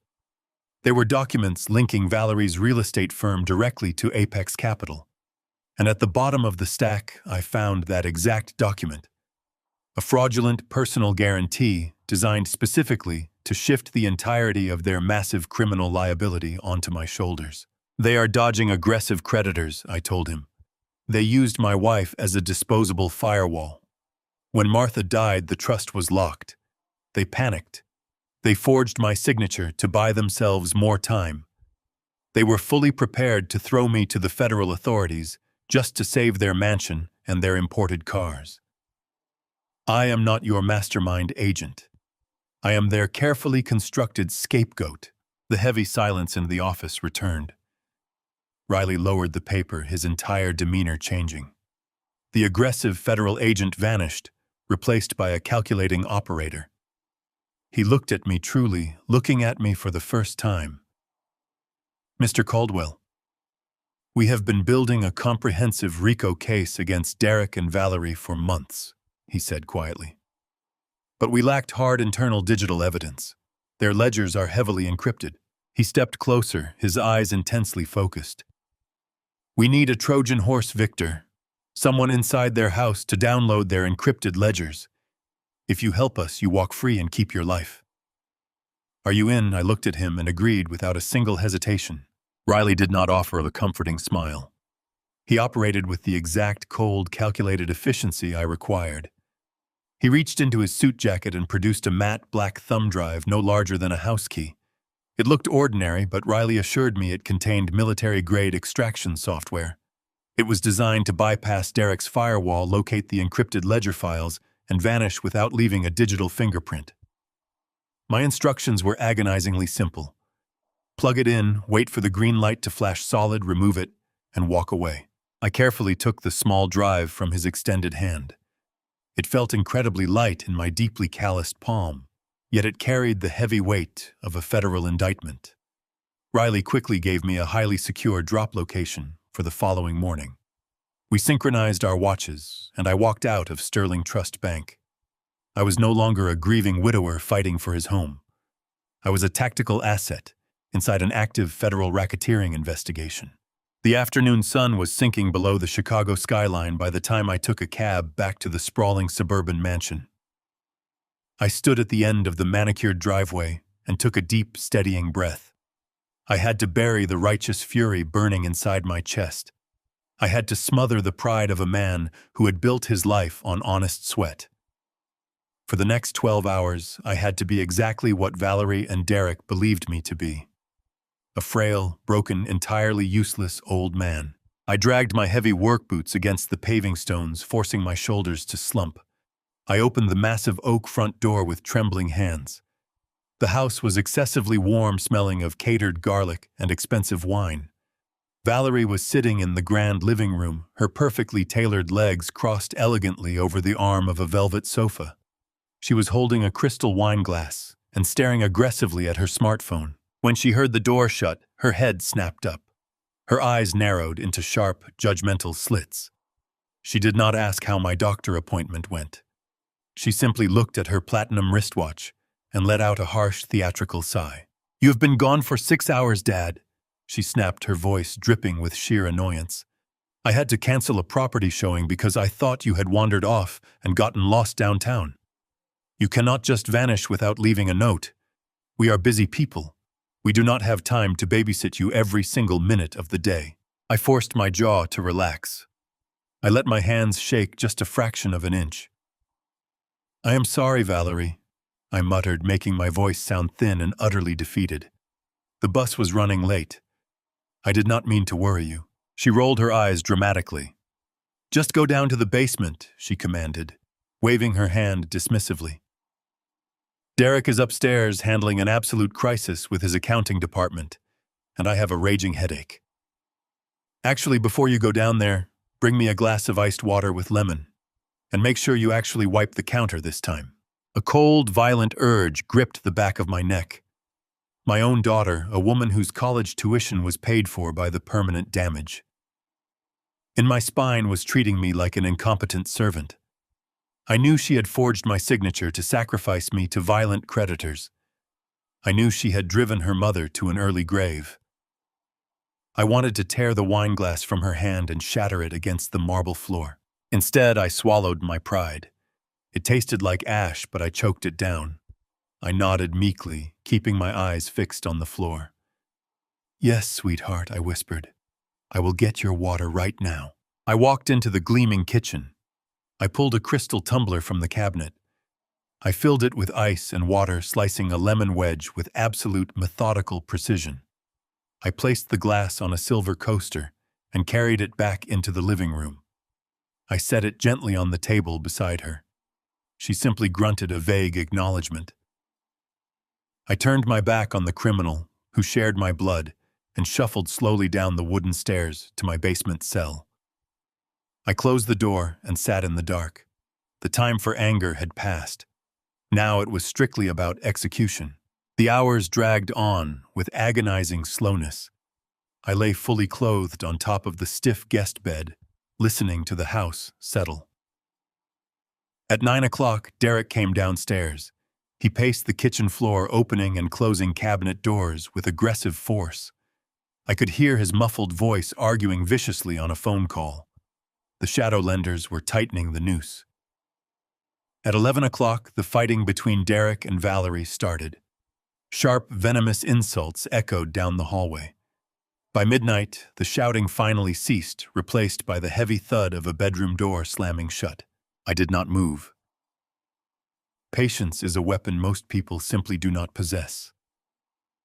I waited for the deep, rhythmic silence that only comes when a house is entirely asleep. I watched the glowing digital numbers on my cheap phone change. 1:30, 1:45. At exactly 2 o'clock in the morning, I sat up. I retrieved the black USB drive from my pocket, gripping it tightly in my palm. I slipped out of my heavy boots, standing only in my thick woolen socks. I opened the basement door. The hinges were silent. I climbed the stairs, placing my weight on the extreme edges of the wooden treads to prevent any groaning from the old wood. I moved through the grand foyer like a phantom. I reached the second-floor landing. The master bedroom door was firmly shut. I approached the heavy mahogany door of Derek's private office. I pulled my specialized tension wrench and flathead pick from my pocket. My hands did not tremble. The frail old man was gone. I slid the tools into the deadbolt mechanism. I applied rotational pressure and picked the pins in rapid fluid succession. The lock yielded with a soft click. I slipped inside the office and closed the door soundlessly behind me. The pale moonlight filtering through the tall windows provided just enough illumination. I walked straight to Derek's sleek laptop sitting squarely on the glass desk. I lifted the screen. The machine woke instantly, demanding a password. Riley had planned for this. The FBI software did not require network access. It was a brute force extraction tool designed to bypass the operating system entirely. I found the hidden data port on the side of the machine and inserted the black thumb drive. The screen flickered violently, cutting to a stark black terminal. Green code scrolled at blinding speed. A small status bar appeared, 20%, 40%. The download was massive. Illicit corporate ledgers were draining into my hand. 60%. Suddenly a sharp noise cut through the absolute silence. A heavy floorboard creaked loudly right outside the mahogany door. Someone was walking slowly down the carpeted hallway, heading directly toward the office. The progress bar glowing on the screen held my entire focus. 65%. The heavy floorboard out in the hallway groaned again. The sound was distinct, pressing through the thick mahogany door. Someone was walking with purposeful, angry strides directly toward the office. I kept my hand hovering inches from the black thumb drive. Every instinct I had forged over 40 years of surviving hazardous construction sites screamed at me to pull the device and vanish into the shadows. But Agent Riley had been absolutely clear. If I removed the military-grade extraction software before the sequence fully compiled, the encryption protocols would instantly lock down the entire hard drive, alerting Derek to the breach and destroying our only chance at securing the digital ledgers. I had to hold my ground. 75%. The footsteps grew louder, muffled by the expensive runner carpet, but vibrating through the floor joists. It was not Derek. His steps were heavy and flat. These steps were sharp, rhythmic, and aggressive. It was Valerie. She was pacing the upper floor, likely searching for a specific document to put out whichever financial fire was currently burning down their illegal empire. 80%. The small green indicator light on the drive blinked with agonizing slowness. I held my breath, letting the absolute silence of the room amplify the beating of my own heart. I calculated the distance between the desk and the door. I calculated the time it would take for her to reach the brass handle. 85%. A shadow passed beneath the narrow gap at the bottom of the door, briefly blocking the ambient light from the hallway sconces. She had stopped right outside. 90%. I could hear the faint rustle of her silk robe as she shifted her weight. She was standing right there, separated from me by 2 inches of solid wood. I did not move a single muscle. I stared at the screen, willing the data to flow faster. 95%. The heavy brass doorknob began to turn. I watched the metal rotate counterclockwise with a sharp mechanical squeak. The lock I had picked earlier offered absolutely no resistance. She was coming in. 98%. The door cracked open, sending a sliver of pale yellow light cutting across the dark carpet. 99%. The green light on the drive flared brilliant and solid. Complete. I gripped the small plastic casing and yanked the drive forcefully from the port. I shoved the device deep into the front pocket of my trousers, concealing it entirely, just as the heavy door swung fully inward. I had no time to dive behind the sofa. I had no time to hide in the shadows. I had only one desperate option left to explain why I was standing in Derek's restricted office in the dead of night. I used the only weapon I had left in my arsenal, my perceived frailty. I threw my weight forward and dropped my knees violently onto the hardwood floor, letting out a sharp, ragged gasp. I collapsed onto my side, clutching the center of my chest with both hands. I curled my body inward, pulling my knees toward my stomach, simulating the exact horrifying symptoms of a severe cardiac episode. I closed my eyes and vividly recalled the terrifying morning I lost Martha. I channeled that raw, visceral panic directly into my physical performance. I let a wet, guttural groan rip through my throat, forcing my breathing to become shallow and incredibly rapid. I clawed at the fabric of my shirt, twisting the material in my fist, as if my heart were actively failing. I writhed on the floor, kicking my legs weakly against the base of the heavy glass desk. I portrayed a 70-year-old man facing his absolute end. Valerie stepped into the office, bathed in the sharp light spilling from the hallway. She looked down at me, writhing on the floor. I waited for the gasp. I waited for her to drop whatever she was holding and rush to my side. I waited for the frantic scramble to grab her smartphone and dial the emergency services. I waited for the fundamental biological panic of a daughter witnessing her father dying right in front of her eyes. I waited, but absolutely nothing happened. There was no scream. There was no rush of adrenaline. There was only a cold, heavy sigh of profound annoyance. Valerie stood perfectly still, looking down at my gasping, trembling body, as if I were a spilled glass of wine ruining her expensive rug. Her face, illuminated by the desk lamp I had knocked over, was a mask of utter detachment. She did not reach for her phone. She did not kneel down to check my pulse. She simply crossed her arms over her chest. "For God's sake, Dad, stop being so dramatic," she said. Her voice was flat, devoid of a single ounce of empathy, completely empty of any human warmth. "You're having a panic attack because you forgot where you are. Take your pills and go back to the basement. You are giving me a massive headache." I continued to gasp, letting a strained wheeze escape my lips, playing the role to its absolute limit, to see exactly how dark her soul had truly become. I reached a trembling hand out toward her ankle, a silent, desperate plea for help. She actively stepped back, pulling her silk robe away from my grasping fingers with a look of sheer disgust. She did not just ignore my suffering. She stepped directly over my writhing body. Her bare heel nearly clipped my shoulder as she bypassed me entirely. She walked straight to the mahogany bookshelf on the far wall, pulled a thick leather portfolio from the bottom shelf, and tucked it under her arm. She turned around, stepped right back over my legs, and walked toward the exit. "Do not leave the lights on when you finally decide to get up," she commanded without looking back. She stepped out into the hallway and pulled the heavy mahogany door shut behind her. The lock clicked securely into place. Her sharp footsteps faded away down the corridor, leaving me completely alone in the dark. I stopped gasping. My breathing slowed, returning to a steady, calm rhythm. I uncurled my legs and lay flat on my back against the cold, hardwood floor. I stared up at the dark ceiling, letting the chilling reality of the last 2 minutes sink deep into my bones. The performance was over. The desperate, trembling old man evaporated into the cold air. My daughter had looked at me, fully believing I was having a fatal heart attack, and she had stepped over my dying body to fetch a piece of paper. She would have let me die right there on the floor. She would have stepped over my corpse to save her criminal empire. Any lingering trace of paternal hesitation, any small foolish shred of hope that she could be saved was permanently extinguished in that exact moment. The emotional bond between a father and his child was dead.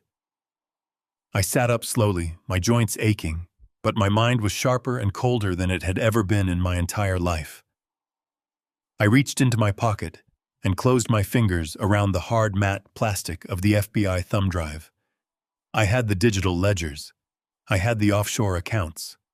I had the absolute proof of their staggering betrayal. I stood up in the quiet dark, completely detached and fiercely resolved.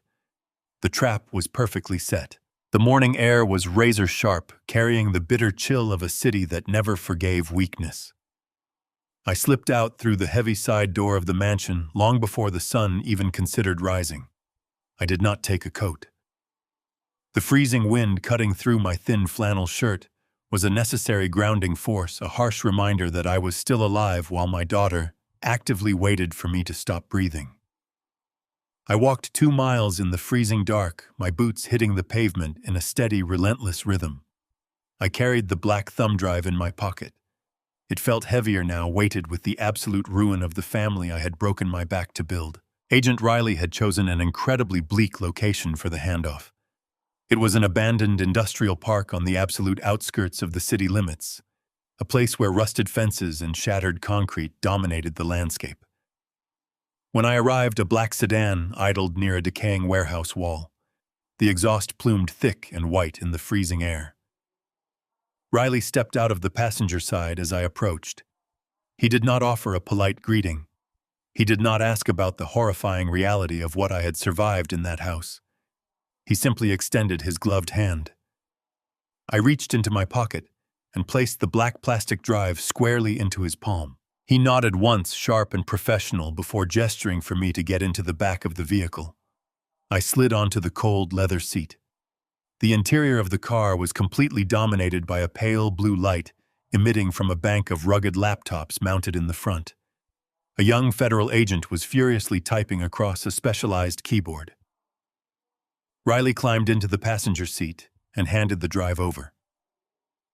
The silence in the car was absolute, broken only by the rapid, aggressive clicking of the keys. I sat in the back, staring out the tinted window at the rusted fences. I thought about the sheer coldness of my daughter. I thought about the sheer coldness of her eyes. I thought about the sheer coldness of her heart.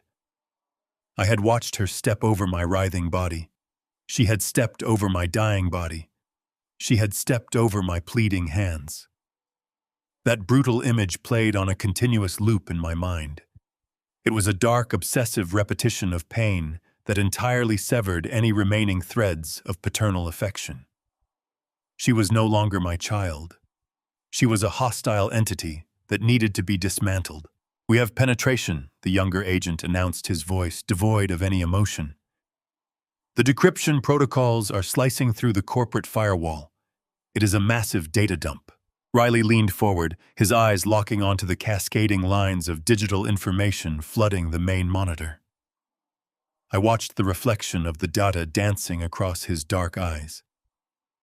It took 45 minutes for the software to map out the infected architecture of my son-in-law's financial empire. When the progress bar finally hit 100%, Riley let out a low, deeply cynical whistle. He turned around to face me, his expression grave. "Victor," he started, his voice a low gravel. You are looking at the digital anatomy of a $4.8 million lie. Derek and Valerie did not just borrow money from shadow lenders. They have been running a highly sophisticated predatory Ponzi scheme disguised as an elite real estate investment fund. I kept my expression completely flat, absorbing the blows as they came. Tell me the exact mechanics, I demanded. I want to know exactly how they used my wife. Riley tapped the glowing screen, bringing up a complex flowchart of offshore accounts and wire transfers.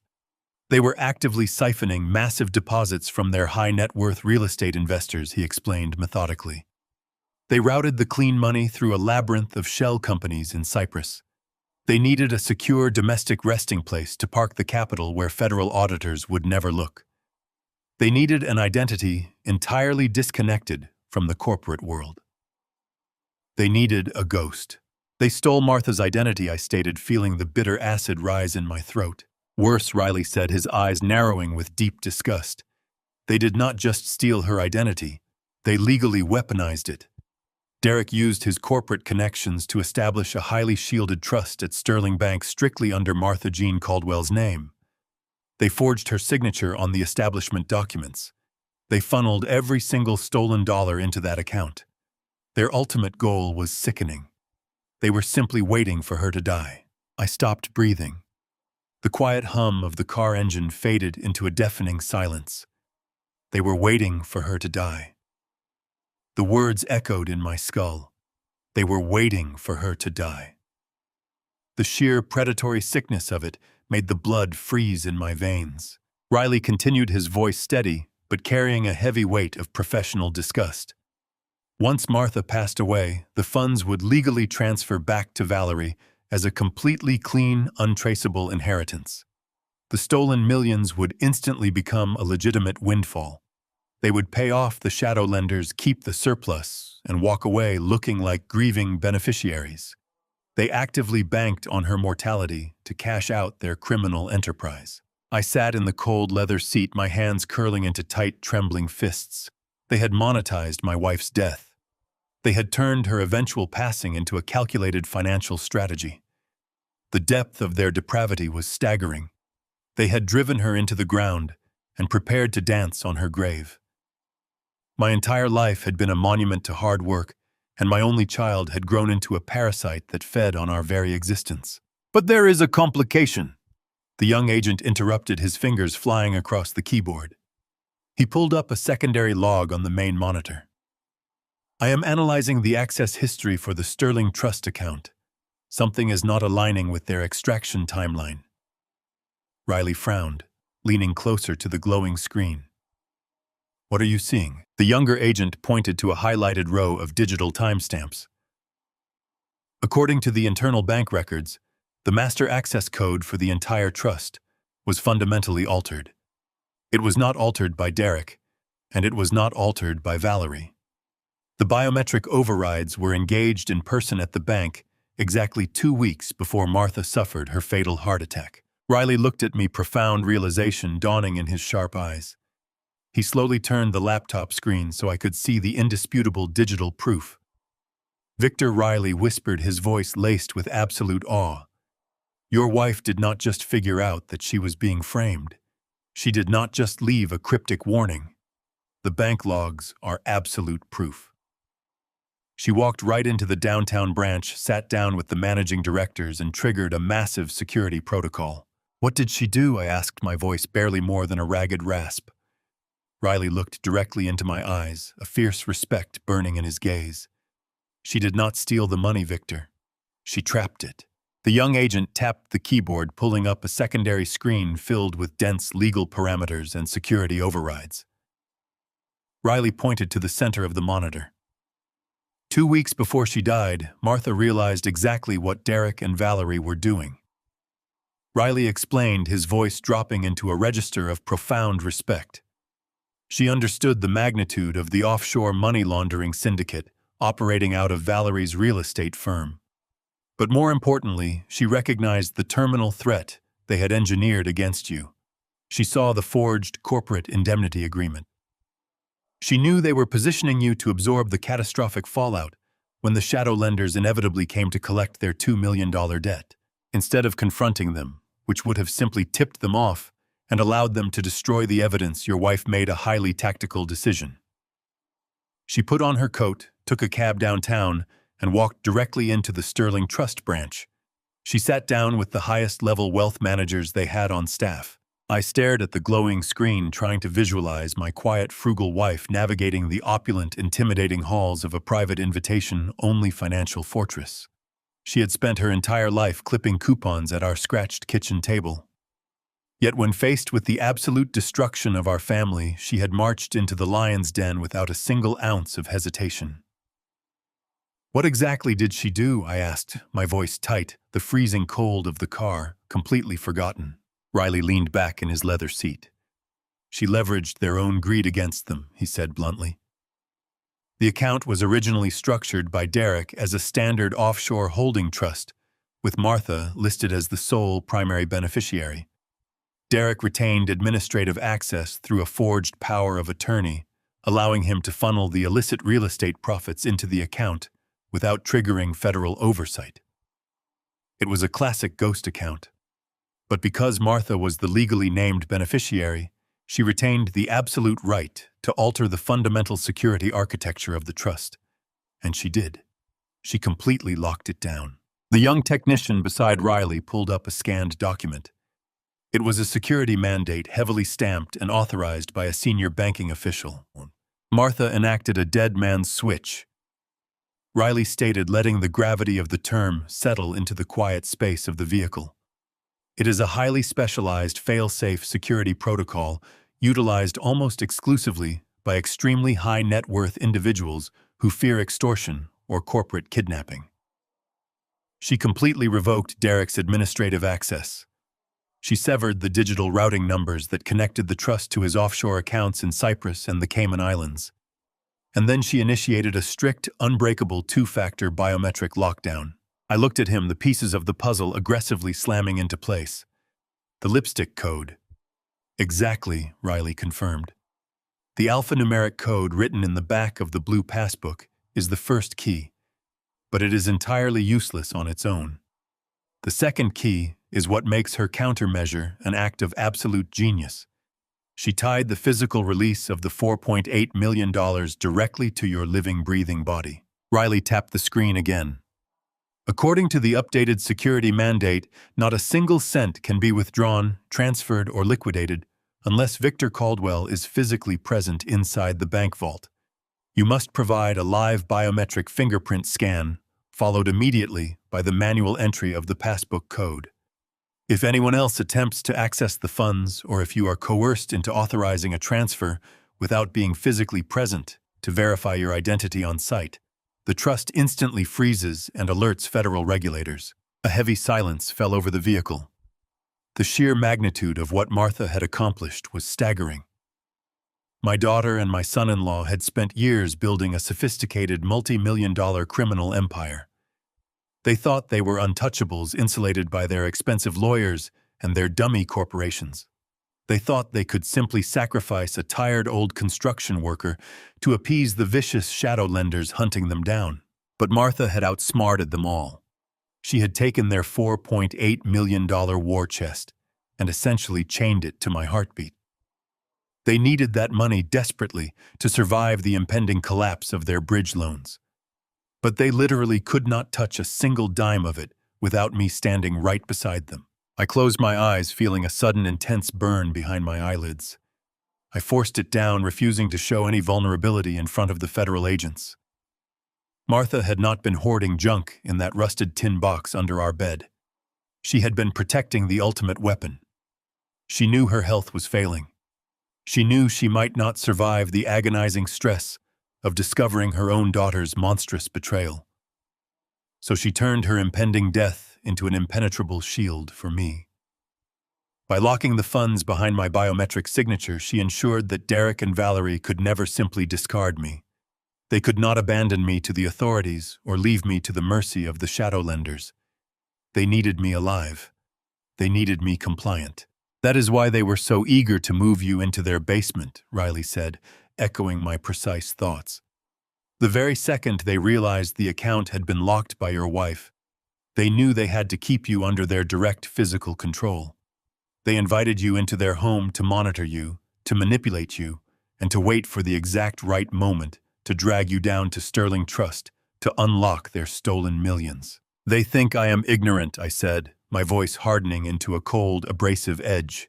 They think I am a grieving, helpless old man who will just sign whatever papers they put in front of me because I am too tired to fight back. They think I do not know about the forged corporate indemnity agreement holding me liable for their $2 million debt. Riley nodded, his expression grim and calculating. That arrogance is exactly what we are going to exploit, Victor. We have the decrypted ledgers now. We have the offshore routing numbers, and we have absolute proof of their money laundering syndicate. The net is closing, but we need them to make one final irrefutable attempt to access the stolen funds. We need them to cross the line while we are watching. I looked down at my rough, heavily scarred hands, the hands that had built the foundation they now stood upon. I am going to tear their entire world down, I stated quietly. Before Riley could respond, a sharp vibration cut through the dense silence of the vehicle. I reached into my pocket and pulled out my outdated cell phone. The glare of the screen illuminated the dark cabin. I stared at the incoming notification. It was a text message from Valerie. The tone of the words was completely unhinged. She typed with a desperate fury that radiated directly through the digital text. She just received an alert from the bank regarding the frozen account. She demanded I return to the house immediately. The steel trap was ready. Derek unlocked the black sport utility vehicle with shaking hands. I climbed into the back row. The doors slammed shut, sealing us inside a vault of pure panic. Derek slammed his foot onto the accelerator, tearing out of the driveway and speeding toward the interstate. The interior of the car was completely silent. Valerie sat rigidly gripping her handbag. Derek kept glancing at me through the rearview mirror, his eyes darting frantically. When he finally spoke, his voice was no longer smooth. It was a vicious, serrated blade. Listen to me carefully. Victor. Derek started gripping the steering wheel. We are going to walk into sterling trust. You are going to smile, nod, and sign every document Harrison Reed puts in front of you. You will authorize the immediate transfer of those funds to my designated escrow account. If you hesitate or pull a stunt, I will completely destroy the rest of your pathetic life. I turned my head, slowly looking out the window. I did not utter a word. I am not joking, Derek sneered. I have lawyers who specialize in asset liquidation. If you do not unlock that account today, I will file an emergency petition tomorrow morning. I will declare you mentally incompetent. I will testify your grief has driven you insane, and I will use the forged indemnity agreement to legally seize your house, your pension, and every dime you saved. You will spend your final years rotting in a facility with nothing. Still, I said nothing. I watched the sprawling Chicago skyline rise up in the distance. I listened to his threats, absorbing the hatred radiating from the front seat. I glanced at the back of Valerie's head. I waited for the child I had bled for to tell her husband to stop threatening her father. But she remained entirely silent. She actively welcomed my destruction if it meant preserving her luxurious illusion. In that quiet car, the final thread of my paternal bond completely snapped. The realization brought a profound clinical clarity. The people sitting in the front seats were no longer my family. They were active predators, and they had just walked willingly into my snare. The miles dissolved under the heavy tires, bringing us deeper into the financial district. Derek weaved aggressively through the dense morning traffic. His desperation was a physical entity, a suffocating stench of sour panic. He kept listing the very specific legal mechanisms he would ruthlessly use to strip me of my humanity. He detailed how he would permanently freeze my checking accounts, legally, evict me from the home Martha and I had paid for, and drag my name through the mud in front of a civil judge. He wanted me terrified. He needed me paralyzed by the fear of poverty. He fundamentally misunderstood what a man who had survived 40 winters on icy steel scaffolding was capable of handling. The car jerked to a halt in front of Sterling Trust Bank. Derek threw the transmission into park, ignoring the angry horns lined up behind him. He jumped out and yanked my door open. "Let us go," he demanded, grabbing my elbow to pull me onto the sidewalk. I forcefully yanked my arm away from his soft grip. I smoothed the lapels of my charcoal suit, adjusted my cuffs, and walked toward the revolving glass doors under my own power. We stepped into the cavernous marble lobby. The air was cool and silent, a stark contrast to the frantic desperation radiating from my daughter and son-in-law. Valerie instantly took the lead. She marched across the pristine white floor, her high heels clicking aggressively. She bypassed the mahogany desks and walked directly toward the heavy oak doors at the far end of the room. She simply pushed the doors open and marched straight into Harrison Reed's private office. Harrison sat rigidly behind his immaculate glass desk, his posture unusually stiff. His face was incredibly pale and terribly drawn. He knew exactly what was happening. He knew a team of armed federal agents were actively monitoring every single breath we took in this room. He swallowed hard, adjusting his silk tie with a visibly trembling hand. The polished veneer of his executive status was rapidly deteriorating under the immense pressure. "Mr. Reed," Valerie announced, her voice sharp and commanding. "We do not have time for pleasantries today. My father is here to finalize the trust transfer. We need the biometric override protocols initiated immediately, and we need the entire balance of $4.8 million wired directly to the external corporate escrow account we provided last week. Process the power of attorney right now." Harrison looked past her, his nervous eyes briefly locking onto mine. He pulled out a thick stack of formal banking documents from his top drawer and placed them in the center of the glass desk. Valerie practically lunged forward, grabbing the paperwork and aggressively flipping to the final signature page. She smoothed the heavy paper flat, her breathing shallow and rapid. Derek stood right behind me, blocking the heavy oak door. His physical presence was a silent, looming threat, ensuring I had absolutely no path of retreat. "We are waiting, Mr. Reed," Derek hissed, checking his expensive wristwatch. "Initialize the biometric scanner." Harrison complied in silence. He reached under his desk and retrieved a sleek digital fingerprint reader. He placed it next to the stack of transfer documents. A green light on the device began to pulse steadily in the quiet room. Valerie turned to face me. Her eyes were devoid of any familial warmth. They were the eyes of a starving scavenger looking at a meal. She reached into her designer handbag, pulled out a heavy gold-plated fountain pen, and forcefully slammed it down onto the glass desk next to the glowing scanner. "We are done playing games," Dad, Valerie said, her voice vicious. "I know Mom left you the access code. I know exactly what you are holding in your pocket. You are going to press your thumb onto that scanner, dictate her code to Mr. Reed, and sign this document immediately. If you do not give us the code right this second, I swear to God, I will throw you out on the street to rot. I will take your house, your dignity, and let you die alone. Sign it." She slid the gold pen across the smooth glass. It stopped exactly 1 inch from my calloused hand. I looked down at the heavy gold pen. The metal gleamed brightly under the recessed office lights. I looked at the glowing biometric scanner pulsing patiently. I slowly lifted my gaze, letting my eyes trace the desperate faces of the people who had tried to bury me alive. I did not raise my voice. I did not yell. I simply straightened my spine fully, shedding the frail old man persona standing as a towering pillar of absolute consequence. I picked up the gold pen. I looked my daughter dead in the eye. I clamped both my hands around the thick metal barrel and snapped the pen in half.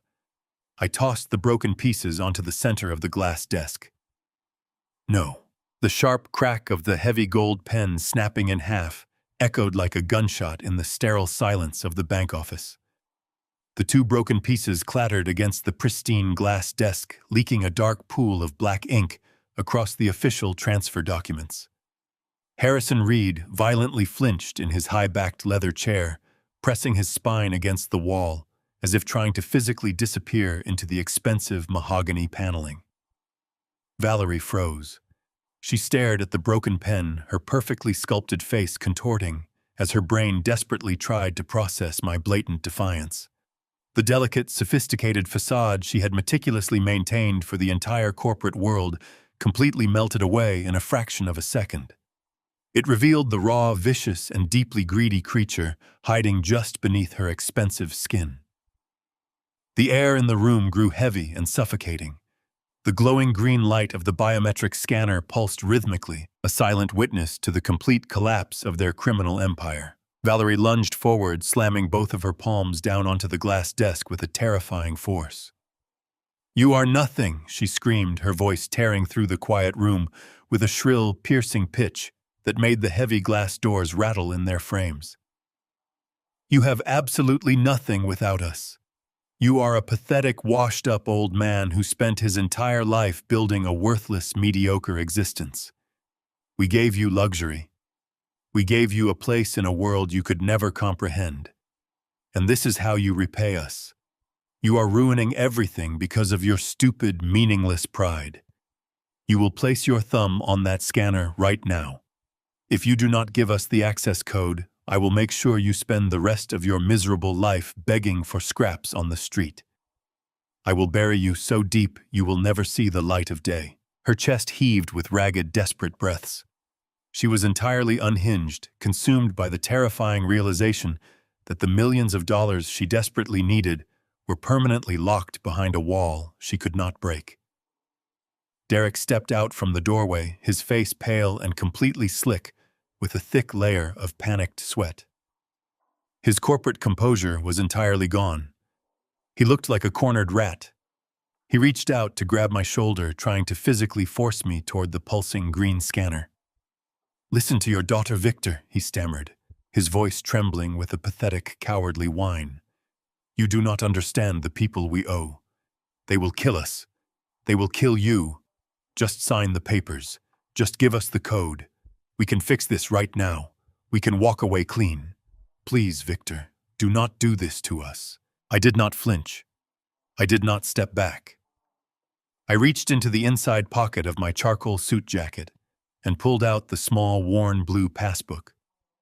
I held it up for a brief moment, letting the bright fluorescent office lights illuminate the cheap cardboard cover. The frayed edges and faded ink stood in stark contrast to the immense wealth surrounding us. Then I slammed it down onto the glass desk right next to the shattered fountain pen and the glowing biometric scanner. The loud smack made Derek jump back in sheer terror. "You told me your mother never had any money," I said, keeping my voice incredibly calm, perfectly even, and entirely devoid of mercy. "You told me she was foolish and small. You were right about the money. She did not have millions, but she had integrity. Something you could not afford with $5 million. Valerie stared at the blue passbook, recognizing the object instantly. Her eyes widened in absolute paralyzing horror. Before she could even open her mouth to utter another venomous threat, the heavy oak doors of the executive office burst violently open. The thick wood crashed against the marble wall with a deafening thunder that shook the entire room. Agent Riley strode through the doorway, flanked by a dozen heavily armed federal tactical agents. They flooded the confined space in a matter of seconds, their dark tactical uniforms and heavy body armor, creating an instant suffocating wall of absolute authority. The sheer overwhelming force of their entrance paralyzed every single person in the room. Harrison Reed immediately raised his trembling hands in the air, surrendering before a single instruction was even issued. "Federal Bureau of Investigation," Agent Riley announced, his voice a deep, resonant boom that left absolutely zero room for negotiation or escape. Nobody move a single muscle. The absolute panic in the room was instantaneous and incredibly chaotic. The tactical agents moved with practiced, lethal efficiency. They surrounded the desk, cutting off any possible exit routes. 2 agents flanked Harrison Reed, pulling him out of his expensive leather chair and pressing him firmly against the mahogany wall. Another agent moved directly toward Derek. The heavy metallic click of steel handcuffs echoed sharply through the room as they secured the bank manager. The massive offshore money laundering syndicate that had operated in the shadows for years was finally being dismantled right in front of my eyes. The trap my brilliant wife had carefully designed had closed with terrifying precision. Derek completely collapsed. The moment the federal agents grabbed his arms, his legs gave out entirely. He fell to his knees on the polished marble floor, sobbing uncontrollably. The arrogant, wealthy corporate executive who had repeatedly threatened to destroy my life was completely gone. He was reduced to a weeping, pathetic child. He looked up at me, tears streaming down his pale, sweaty face. "Victor, please," he begged, his voice choking on his own desperate tears. "Please help me. Tell them it is a mistake. Tell them we were just trying to manage the trust. Please, Victor, I do not want to go to prison. I will give everything back. Just help me." I stood perfectly still, looking down at the man who had planned to use me as a human shield for his massive crimes. I did not offer him a single word of comfort. I simply watched him break. Valerie did not surrender quietly. When the agents reached for her, she erupted into a violent, feral struggle. She kicked, thrashed, and screamed at the top of her lungs. "You cannot do this to me," she shrieked, her voice cracking under the intense strain. "Do you know who I am? You cannot touch me!" As the agents forcefully pulled her arms behind her back and locked the cold steel cuffs around her wrists, she twisted her head to look at me. Her face was a mask of pure, unadulterated hatred. She screamed terrible obscenities, cursing me as a traitor to my own blood. She spat venomous insults, blaming me for her entire downfall as they dragged her struggling body out of the executive office. Her furious screams echoed down the marble hallway, slowly fading into the distance until they were completely gone. I remained in the center of the shattered office. I stood tall, my expression forever stoic and unyielding. I watched my broken abusers fall, knowing absolute justice was finally served today. I had certainly won. 3 months have passed since that freezing morning at Sterling Trust.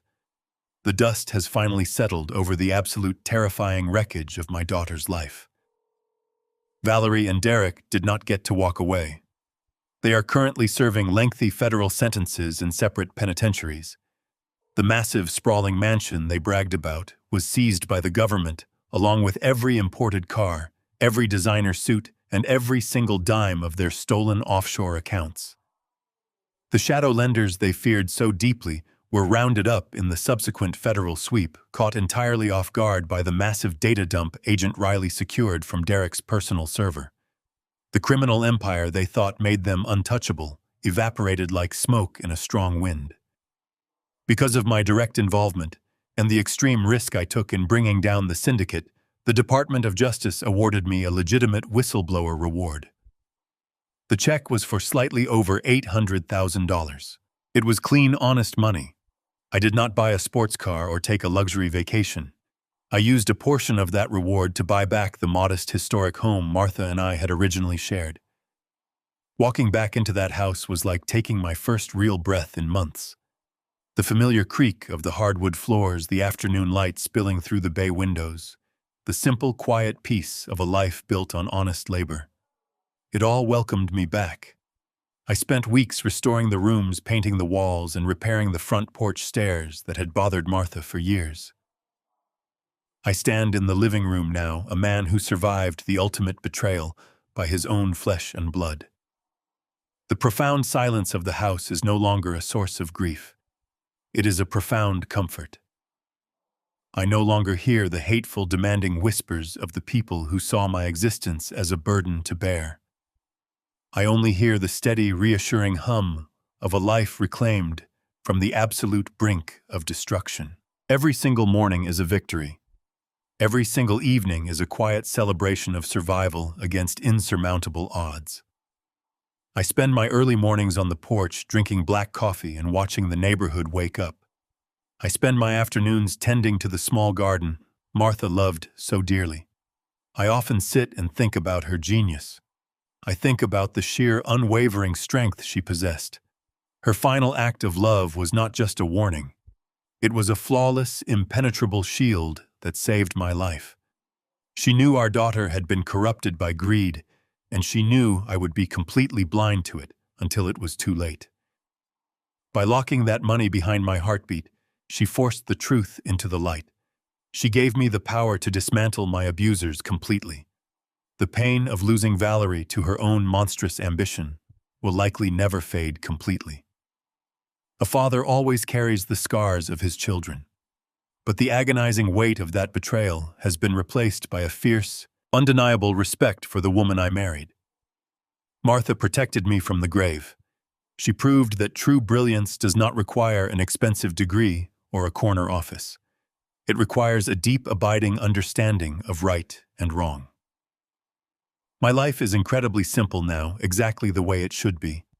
I do not have millions of dollars, and I do not have a sprawling estate. I have my dignity, my freedom, and my absolute peace of mind. I survived the darkest storm a parent could ever face, and I emerged completely intact.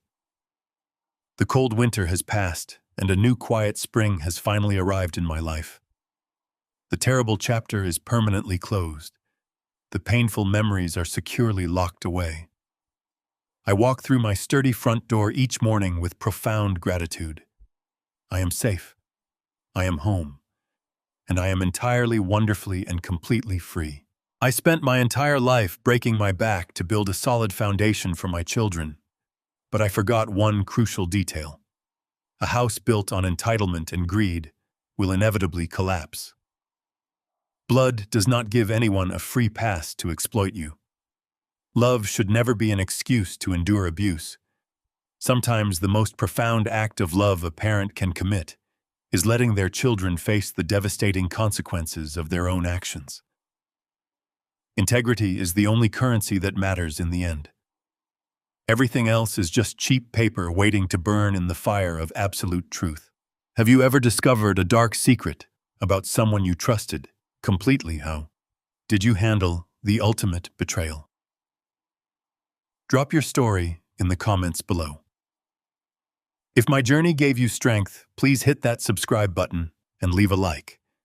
Stay vigilant, stay incredibly strong, and goodbye for now.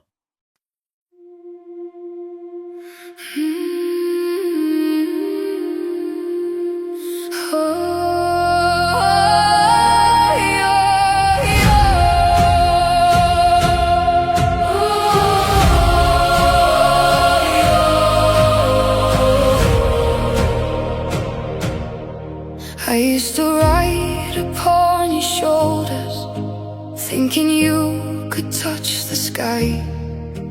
Every road felt less uncertain when I saw the world through your eyes. You were stronger than the mountains, taller than the northern pines. And when the winter winds were coming, you would stand between them and I.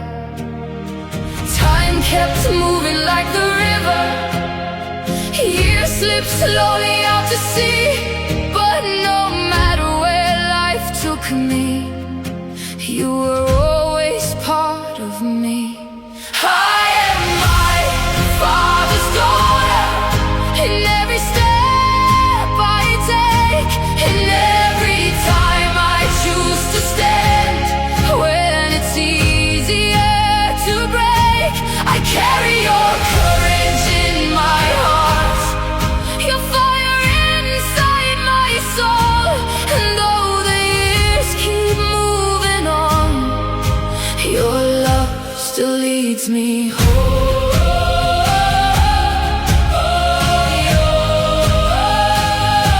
You taught me strength is not in power, but in kindness when it's hard. You taught me how to keep on going when the road grows cold and dark. Every lesson, every story, every laugh around the flame lies within me like an echo, calling softly through my name. And when I face my greatest battles, when I feel I can't go on, I can hear your voice beside me saying, child, you're stronger than you know.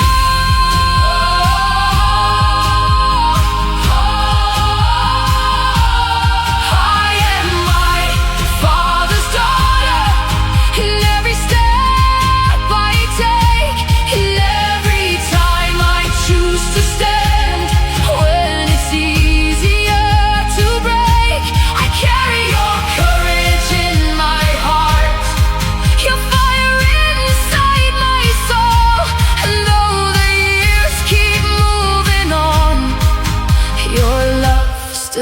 leads me home.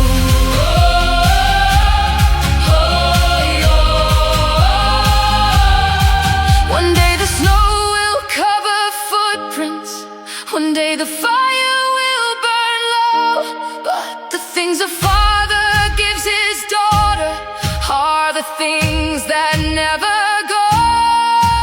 Not the gold or not the stories, not the battles that he won, but the quiet way he loved her and the woman she becomes. I am my father's daughter, and I always will remain through every trial.